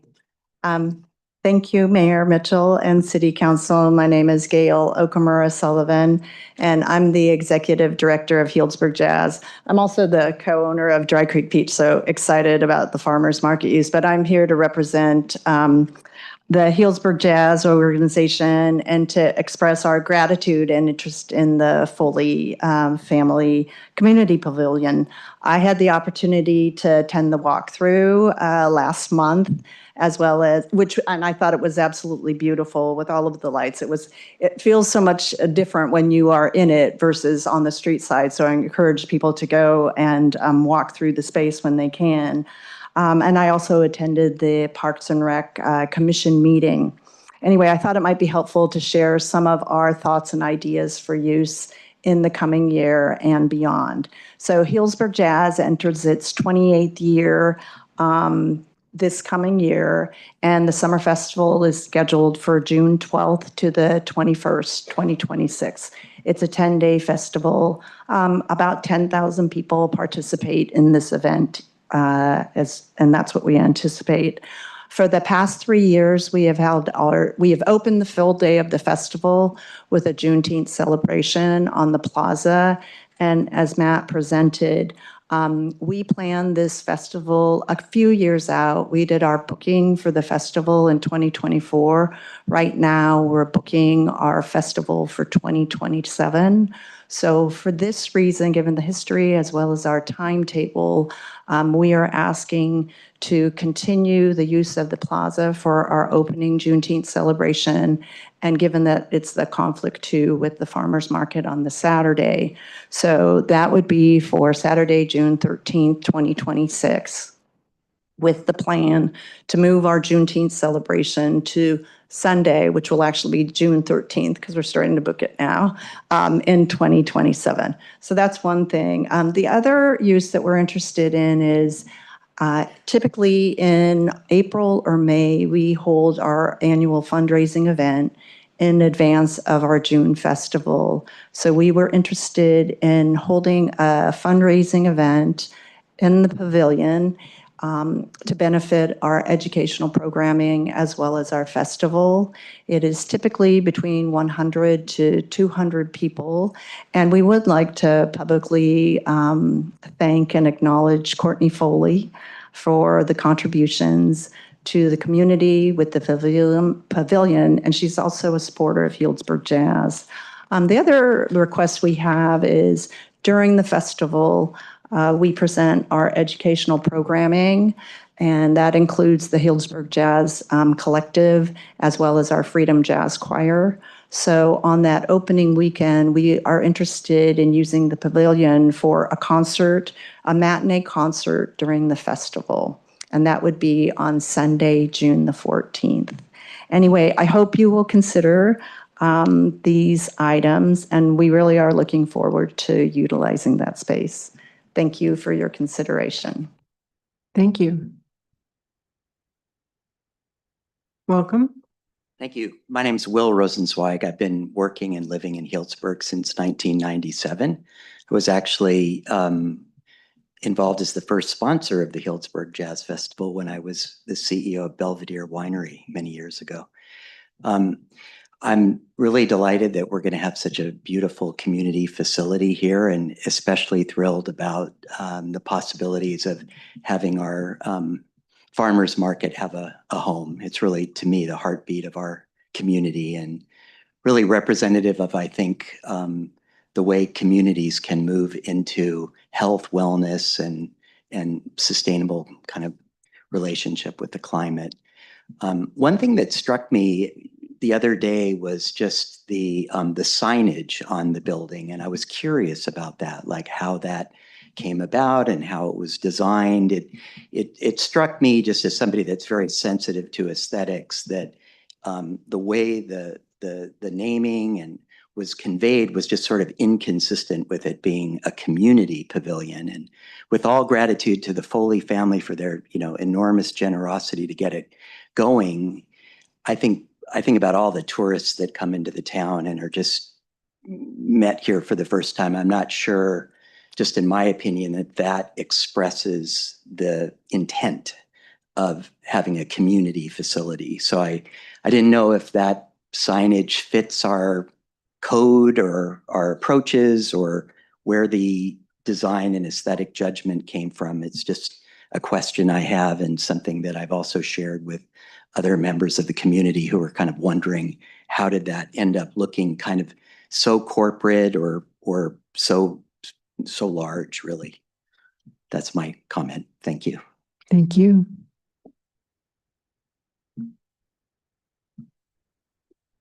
Welcome. Good evening, everyone. My name is Jennifer Weiss. I'm the CEO of Boys and Girls Clubs.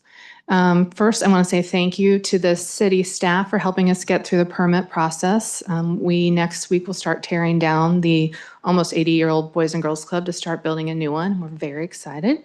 Especially want to thank the city manager for all of the mentorship during that process. Very patient with me, and I appreciate you. What I wanted to talk about tonight is Boys and Girls Clubs has served tens of thousands of youth in Healdsburg for almost 80 years. And we're excited about this new facility to serve tens of thousands and more in the next 80 years. And as you may know, we host a fundraising event on the plaza once a year in October. That event has raised over $2.5 million that have directly benefited the young people of Healdsburg who don't pay any fees or dues to attend the Boys and Girls Club every day. I understand that the intention would be to potentially eliminate having any private events on the plaza. And I'm just here to ask you on behalf of the kids and our organization to consider grandfathering Boys and Girls Clubs into the new plans. We're excited about the Foley Pavilion and hope to use it extensively, but we already know that our event won't fit in that space. We have 65 Healdsburg-based wineries that participate in the event, about 700 people, including from 48 states this past year. So it's very important to the young people of the community. We've looked extensively for another location, and if we are unable to have it on the plaza, we think we'll be unable to stay in Healdsburg. And I think that would be heartbreaking for the community and certainly for the kids we serve. So, thank you. Thank you. Welcome. Hello, I'm Mark McMullen. I live in Parkland Farms. First of all, I just wanted to say thanks. The community pavilion is great. I've done the tour through there and really looking forward to it. The museum, I'm on the museum board, and we're looking at doing events there in 27 because we've kind of closed out for 26. I want to say that I'm very much in support of trying to maintain the kind of signature events that are already on the plaza. Trying to move them to Foley can dramatically change the way that they are seen and attended in the community. The Healdsburg Art Festival is a great example. That's just a perfect fit for the plaza. It's very community oriented, and also the farmers market on Tuesdays in the plaza during the summer, I think makes a really important sort of community sort of feel for the plaza during the summer. To have the farmers market there in the morning, and then you have the people that are there in the afternoon getting ready for the evening concert. I think it just creates this incredibly sort of synergy that is just so unique to Healdsburg. And I think that it would be really a shame to not have that. We've seen what happens when the farmers market was in the parking lot where the Siri building was when they decided to move there years ago. And I just think that having the plaza energized on those Tuesdays is a really important thing. So I think that keeping them there all through the year would be great, but certainly making sure that they're there during the summer is very important. And then I just had one last question. We have cameras at the Foley Pavilion. I'm wondering who is monitoring those, and I'm wondering how long the video is being kept. Do we have cameras in other parks? And if we do, who monitors those, and how long is that video kept? So anyway, just questions. Thank you very much. Thank you. Anyone else? Not seeing anyone come forward. I'll bring it back to council for further questions and or comments. Ron? No? Okay. Yeah. Okay. Cameras. Thank you. I think it's his first meeting. Okay, so there are several questions about events that people want to have stay in the plaza. And I wanted to find out kind of how we want to approach that. Plus, there was the question about the sign and how did that come to be? And then also the cameras, if you could help with those. Yeah, sure thing. You'll have to remind me, the sign, camera, events. Yeah, so there's definitely a recommendation on the table in terms of the criteria for signature events. I think from my perspective, it's receiving the permit applications, and we're going to need to determine what those events are that can be approved to be on the plaza.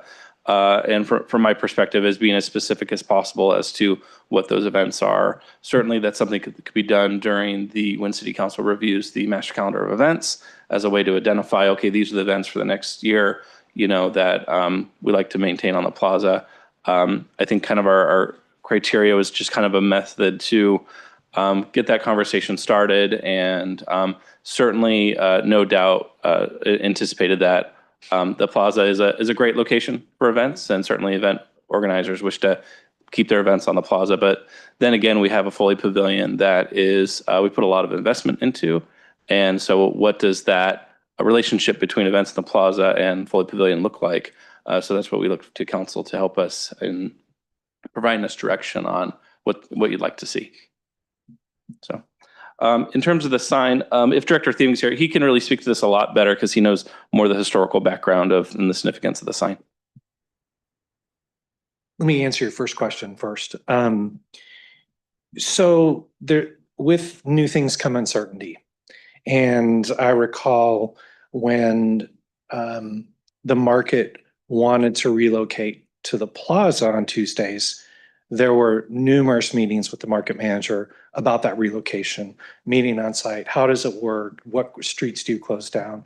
And eventually we worked out a good system collaboratively that worked. And so I think there's a concern from event organizers about how does this work? And it's hard to tell right now when essentially you have a half-done building, let's say 70% done project. I think once it starts to take shape, it will look better. There's potential opportunity for council maybe to do a couple pilot programs at the Foley Pavilion before it becomes completely operational with private events.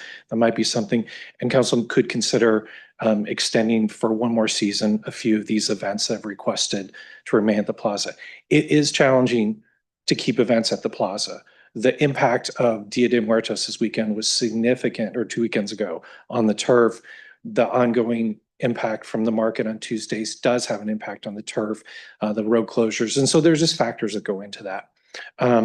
We're not asking for a decision tonight. If you'd like us to go back and talk to those event managers some more, when we come back and bring the actual plan for phase one, we're more than happy to do that.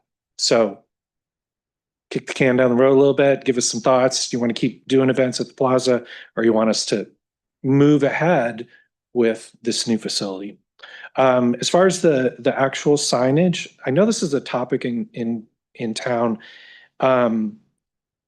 So replicating the size, style, and design of the historic building's sign from the earliest known photograph, which was around 1955, when it was called Rosenberg Brothers Company. It was part of the cultural resources and historic rehabilitation requirements.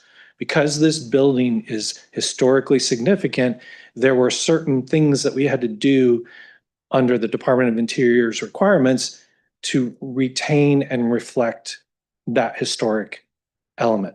One of those was the sign. So if you go on the city's website on the historic section, you'll see a photograph that is the oldest picture we have that shows what that sign looked like. And part of the requirement was we had to replicate that. That's also why the facade looks like it does. And that's why there are cornices on the top of the facade. That was a requirement. Two other major requirements. One was retaining the truss system, which posed a significant challenge.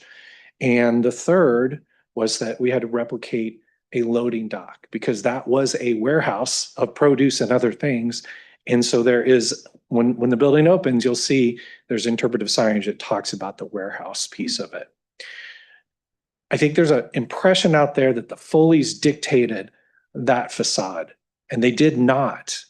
And I think gratitude for them is important, not criticism. So that's my second comment. And the third question was cameras. So the camera system is going to be managed by the city's IT department. I honestly don't know what their retention schedule is, and I'll defer to the city manager's office. I was going to look up the retention schedule when my laptop died after our long meeting. But I'll, so I won't give you a number of days, but I will build upon what Director Themig just said. We actually have two, probably more, but two relevant sets of cameras. One is public safety cameras that we have in a number of locations that this council worked with the police department on a couple of years ago in terms of where we have hotspots of criminal activity. And that came with a retention schedule. Sorry, 90. I was about to say 60. So thank you. So 90, it sounds like 90 days. I will double check that and we'll get you all the policy. But it's a relatively short retention schedule with some pretty tight controls on who can access that footage and when, and there needs to be a legitimate law enforcement purpose.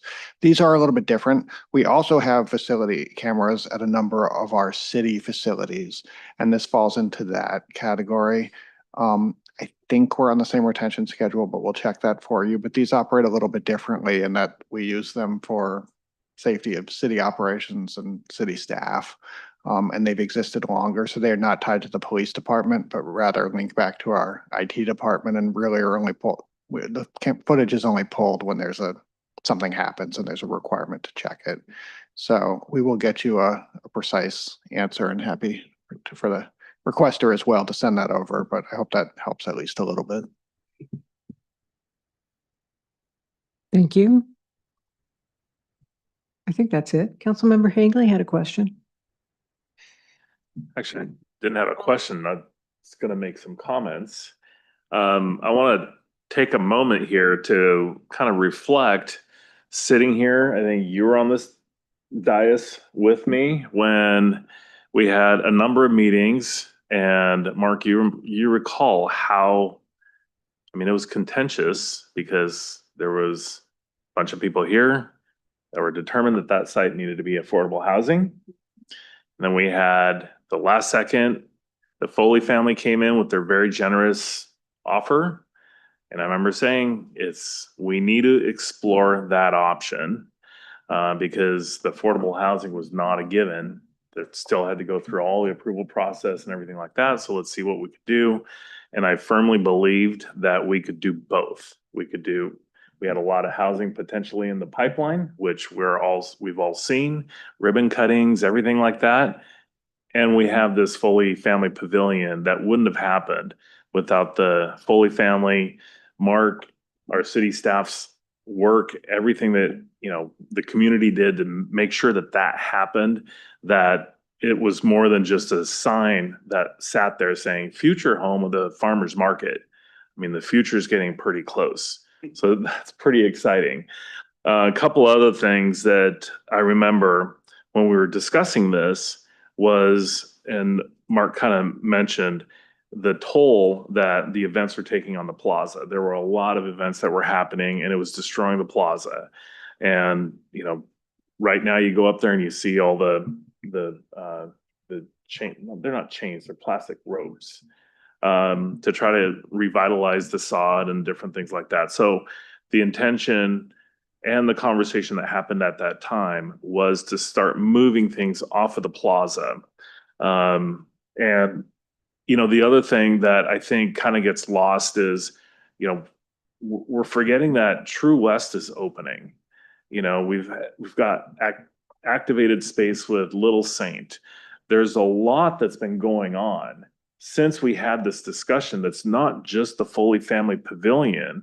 And, the comment, Shaylee, I think you talked about the walkway.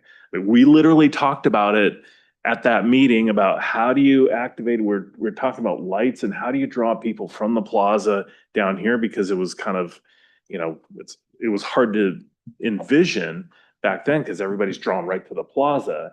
But now we have things that are starting to pull, expand that walkability in the downtown that we have. Nomad's a perfect example. That's another thing that, we're making efforts to kind of expand so everything's not just right there on the plaza. And so I absolutely support relocating the events to the Foley Family Pavilion.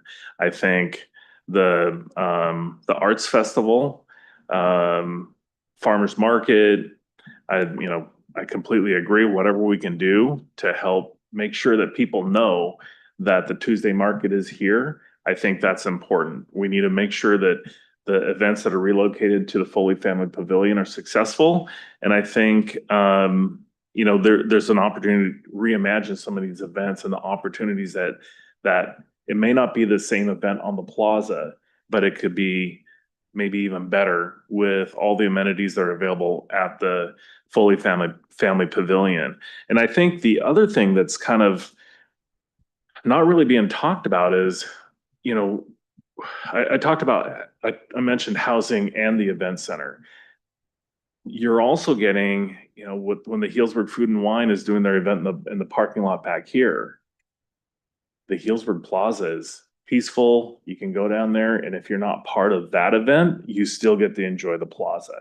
And I think that's the opportunity that we're going to see here is we can have very successful, great events at the Foley Family Pavilion and have our plaza that the community can enjoy if, they're not going to every single event. So for me, I'm really excited about where we're going with this. I'm comfortable with the signature events that are listed here. I'm not really interested in expanding that beyond what's listed here. I support the Jazz Festival being grandfathered for next year. I appreciate how you kind of thought through that process and really understanding that the goal is to get the event here. I like the idea of some not draft events, what'd you call them? The practice ones. But pilot.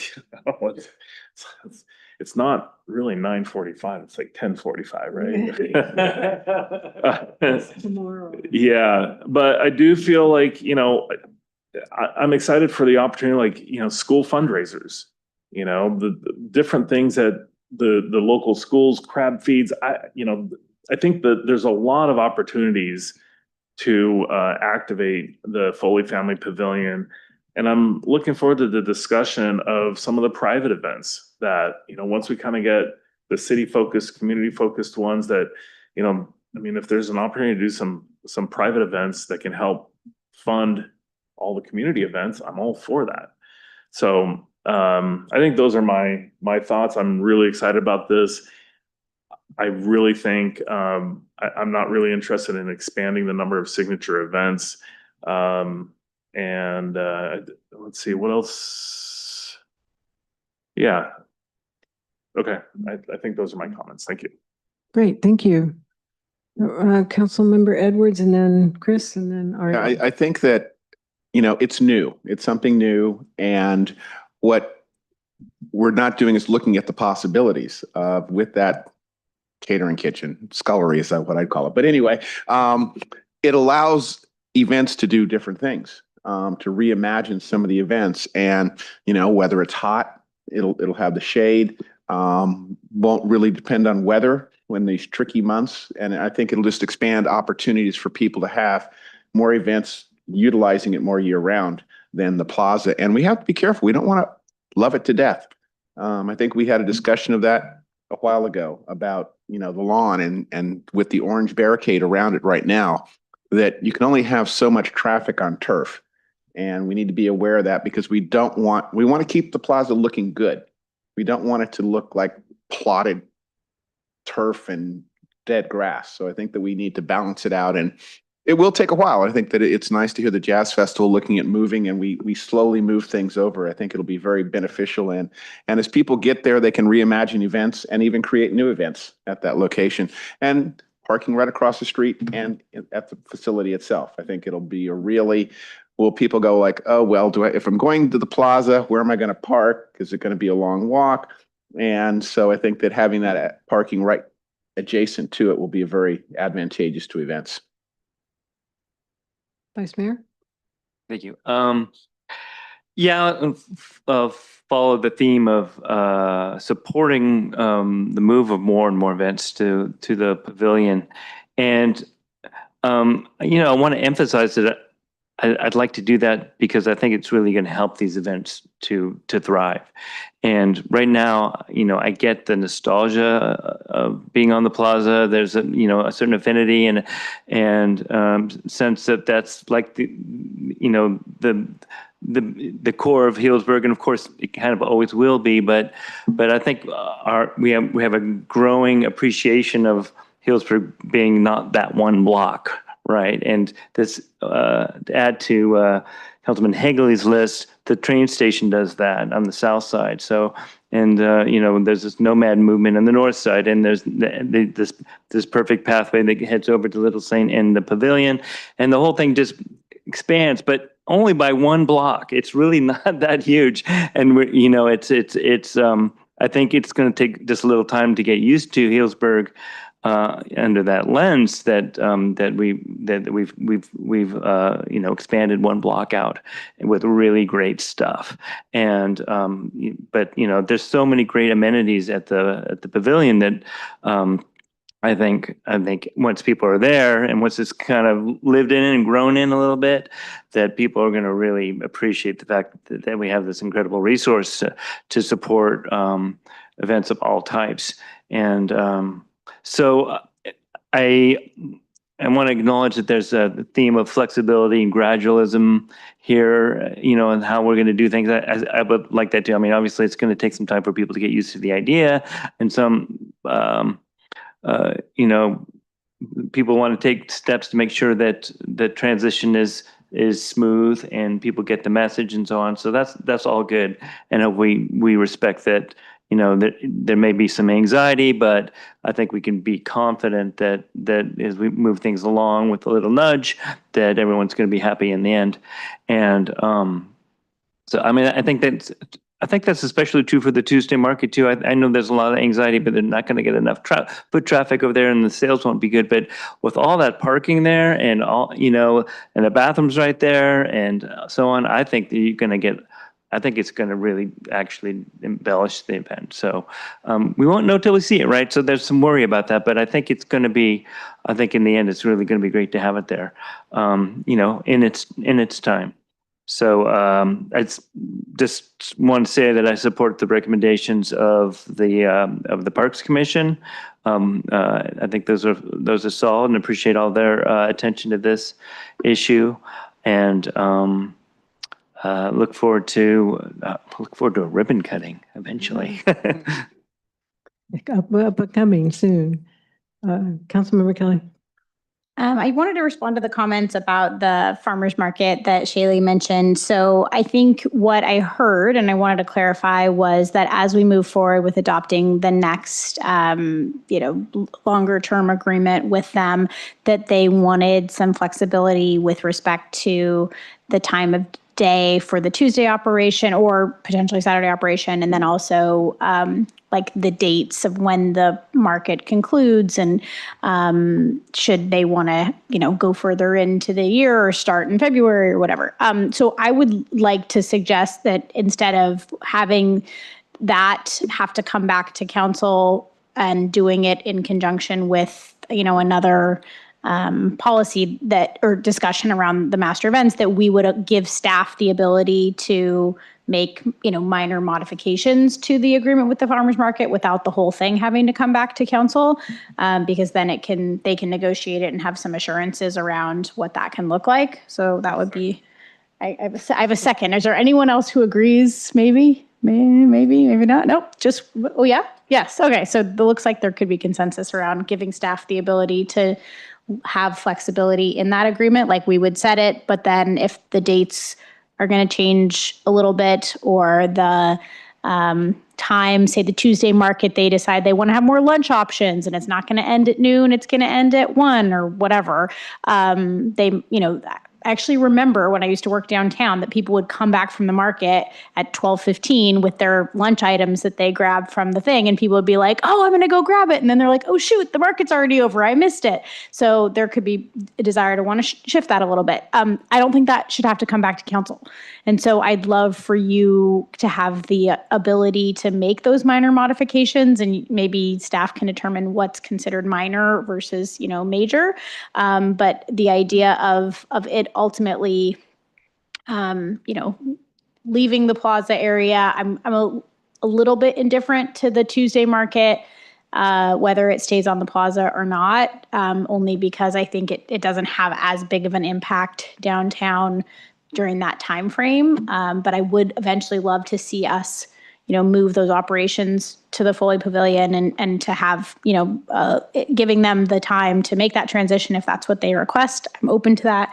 I think the idea of that jazz festival, the community events with the choir and the other thing happening on June 14th that they've requested, I don't know where that event is currently taking place. It's not taking place in the plaza, but Gail had mentioned having that at the pavilion. And I think that type of kind of community performance that's more, family oriented as opposed to some of their, some other events that exist out there that are a little bit more exclusive or ticketed in a way that doesn't feel accessible to the community. I like the idea of having those types of events, whether it's True West doing a film screening that would normally happen in the plaza, having those events at Foley, and similarly the youth chorus or other things to have those performances at the Foley Pavilion. So I would support having that June 14th jazz concert, which is not the Juneteenth, this is a separate thing, concert to have the ability to be at the Foley Pavilion.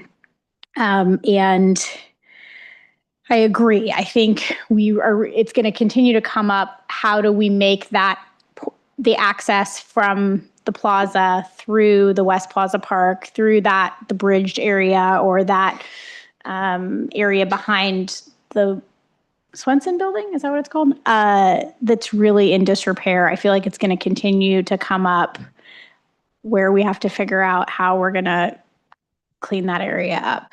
There are elements of it that are really nice, but I think in general, as this area gets more and more foot traffic with everything that Councilmember Hagley said that's happening in and around that area, I think we're going to need to prioritize some improvements over there to make sure that all of these events and all of the kind of connections between the plaza and the Foley Pavilion feel seamless and are fully realized. Those are all my comments. Thank you. So I want to say what a great milestone this is. I want to acknowledge that too, because this has been around and happening for 20 years or something, I think, different iterations. And so the fact that we're here now and we're looking at an operational plan is like, wow, thank you, all of you. I mean, this is really an incredible moment. And yes, we got a great donation from the Foley family to kick this off, which I am grateful for. But don't forget that the city also put in, besides the blood, sweat, and tears, a big amount of cash as well. So $5 million or so. So to me, that says we need to utilize the Foley Pavilion in the way it was designed and recognizing that, utilizing that asset as best we can. And so, yeah, I'm not a fan of having the Tuesday market stay in the plaza. I think it should be in the Farmers Market Pavilion, which we built specifically for that. So, I would have a hard time with that, but I do think, thank you, Gail, for being so reasonable about, your requests for the Juneteenth day. It makes perfect sense. It's, and that then the next year it'll be in the Foley Family Pavilion. So I certainly support that. I think When I used to run all the time up Johnson Street, when, the old hospital used to be, and then they tore it down and built all these houses, and I'd walk down, I'd run down there and think, God, this looks awful. This is going to be terrible, these massive houses and so on. And somebody said to me, just calm down and wait till things get planted. It's going to look really good. And lo and behold, it does, I mean, it all fits in the neighborhood nicely. The houses go together. So I feel that way about the Foley Family Pavilion right now. It doesn't look great, but it's going to. It's going to be beautiful, and I think people are going to want to do their events there. I think the comments that you've all made about reimagining them, yeah, I think that's going to happen, and it should happen. And, with Little Saint, True West, that whole area, our city is going to go out from the one little block to 2 blocks or 4 blocks or whatever. Yeah, it's so big. So, and as far as like trying to take money out of this year's budget for non-sponsored city events, I don't think that's a good plan right now. I think we need to walk before we can run. And we need to know, kind of what these events are going to take. You don't know yet. You can imagine, right, what it might take staff-wise and time-wise and money-wise. So and we're going to be doing budgeting soon, February, March. So, I mean, we're not talking 20, our 26, 28 budget is going to happen starting July 2026. So that's just around the corner.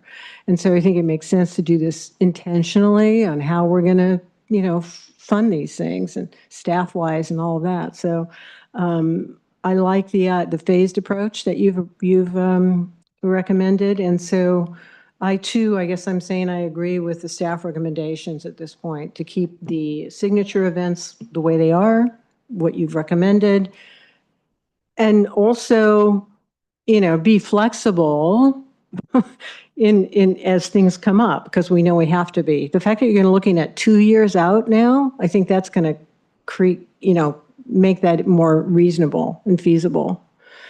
And as far as the farmers market, though, as far as being really flexible, they want to stay longer or do different day or whatever. I'm not sure how that was all planned, but what happens if you have an event that's scheduled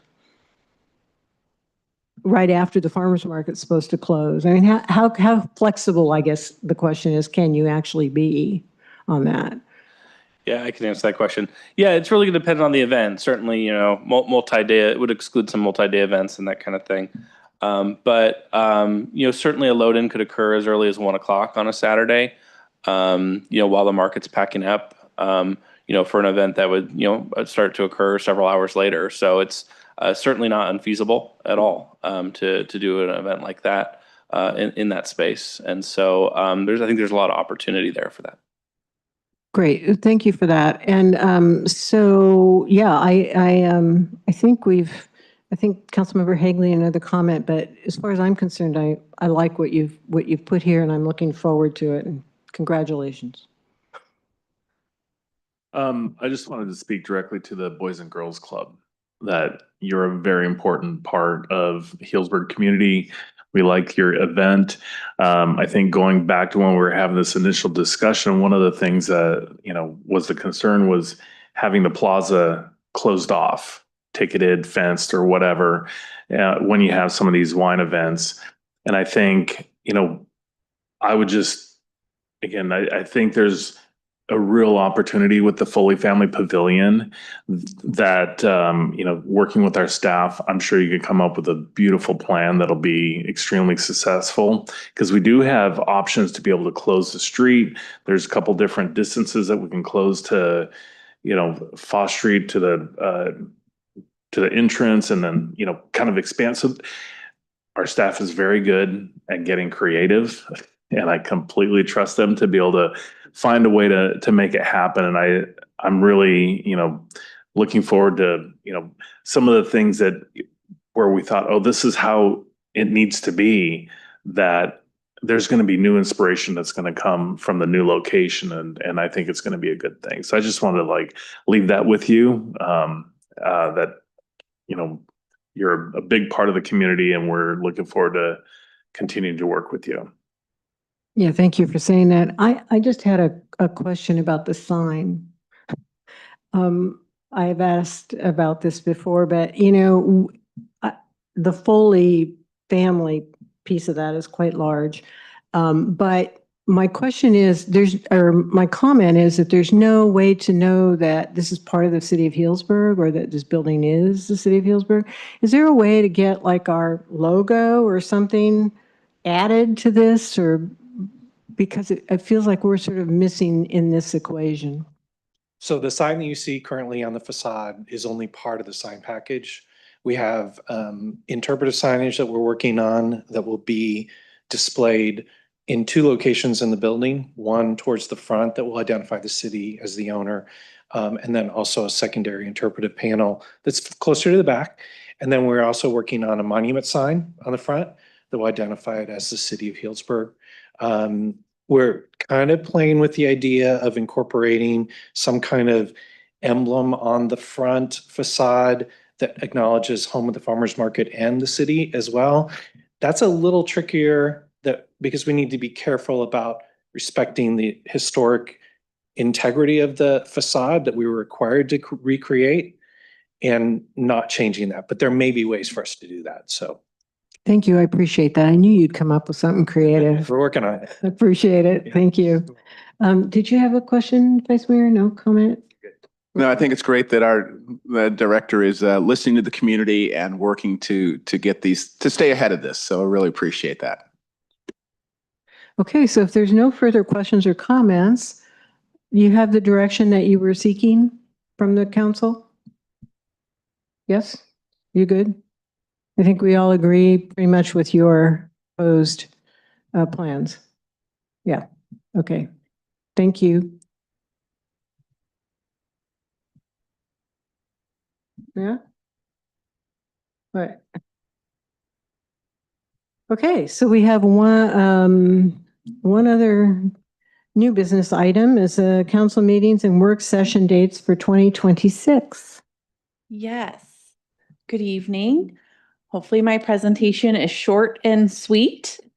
The recommended action is to, by motion, reschedule certain regular 2026 city council meeting dates that fall on a holiday and approve the city council meeting schedule for 2026, including the anticipated work sessions and special meeting dates. Just a couple dates I wanted to draw your attention to. We are proposing that you cancel the January 5th, 2026 city council meeting due to its proximity to the preceding holidays, and then canceling the 2 council meetings in July, like we have done in the past.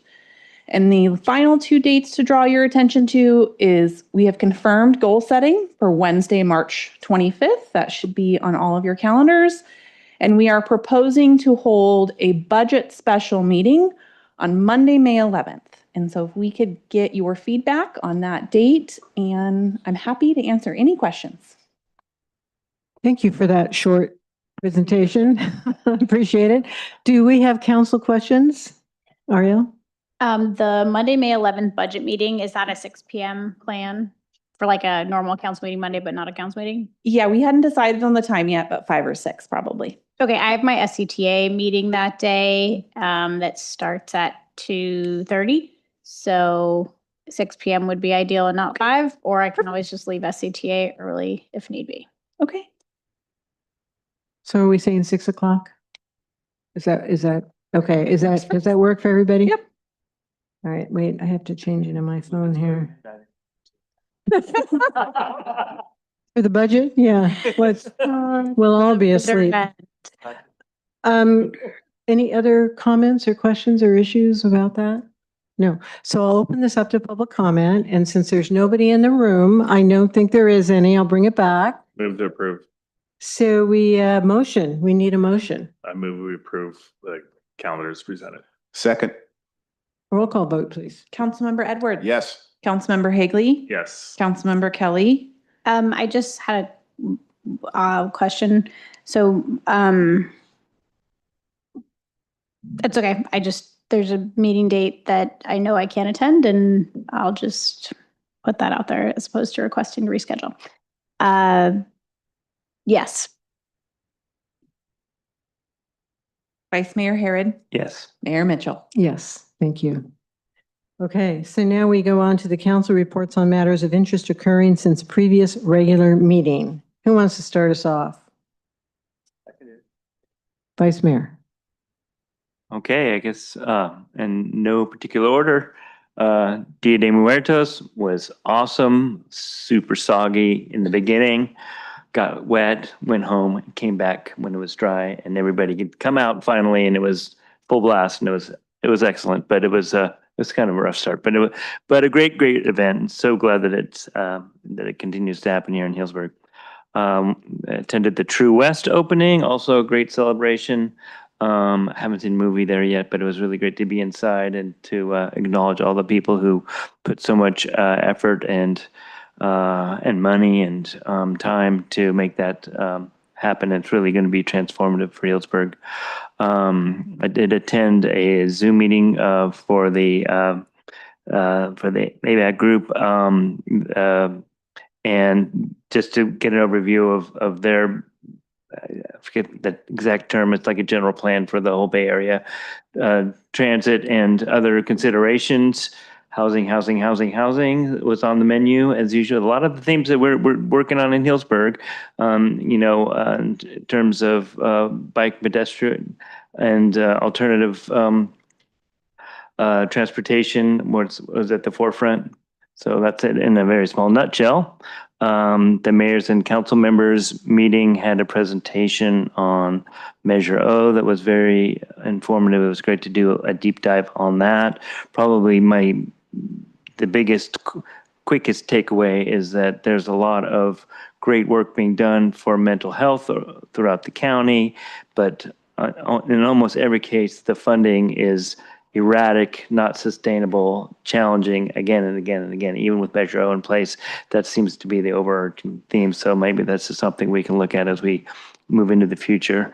I attended a commission meeting, the NCPA with Councilmember Hegley. We went to Roseville and went to that meeting, and then we did the Pumpkin Fest in beautiful weather. It got postponed a week, so slightly less attendance, but it was still super fun. And that's all I got.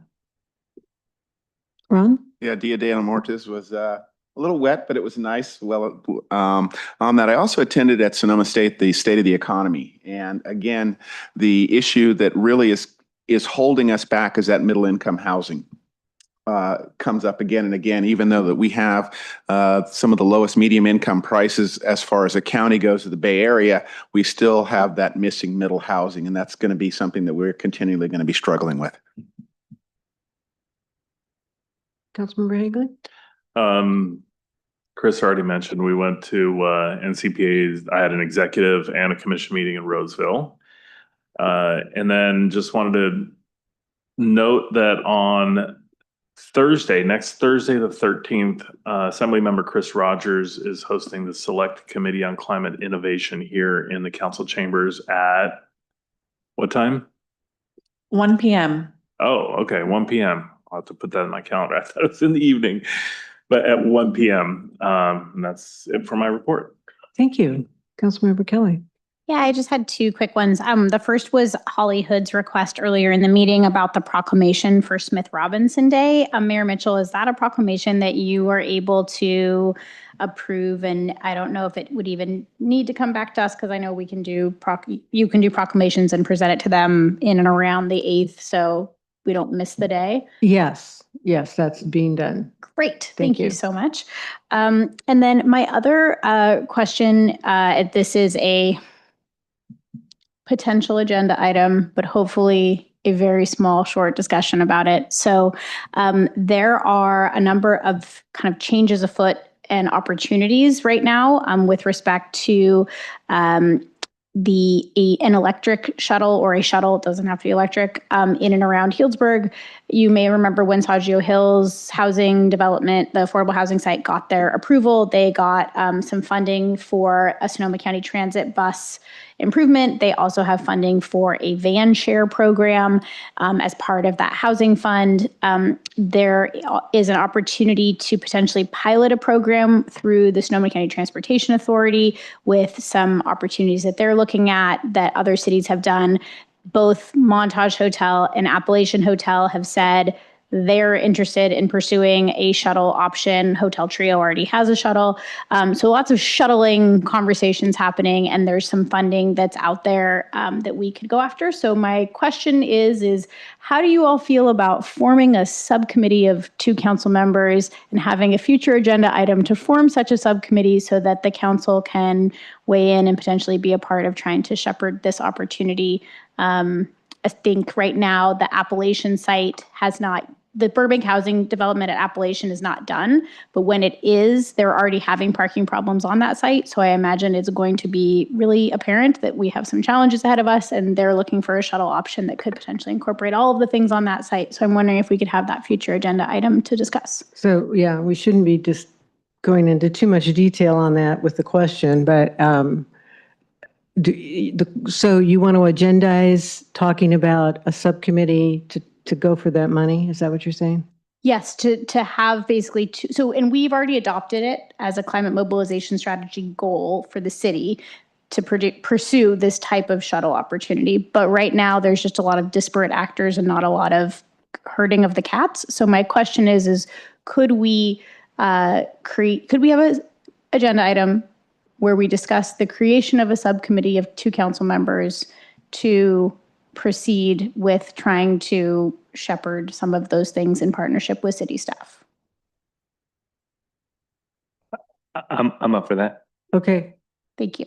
You're welcome.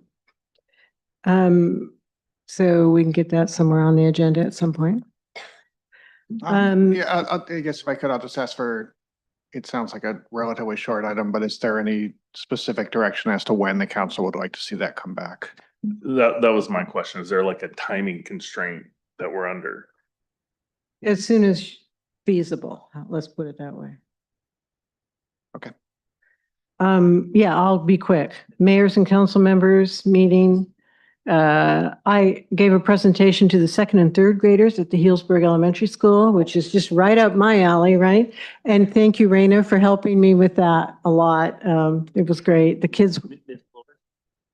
No, yeah, Maria Hadley. The kids were amazing. They were so sweet and cute. And they gave me hugs and, yeah, it was really sweet. I got to do the welcome remarks at the ribbon cutting at True West, and Vice Mayor Herod was there. And Dia de Muertos remarks, nobody was there except the 3 of us. And City Manager Kay. It was pouring down rain. It was awful at that moment. But I got to present 2 awards at the Sonoma County Mayor's Committee on Employment of People with Disabilities event. So that was pretty cool last week.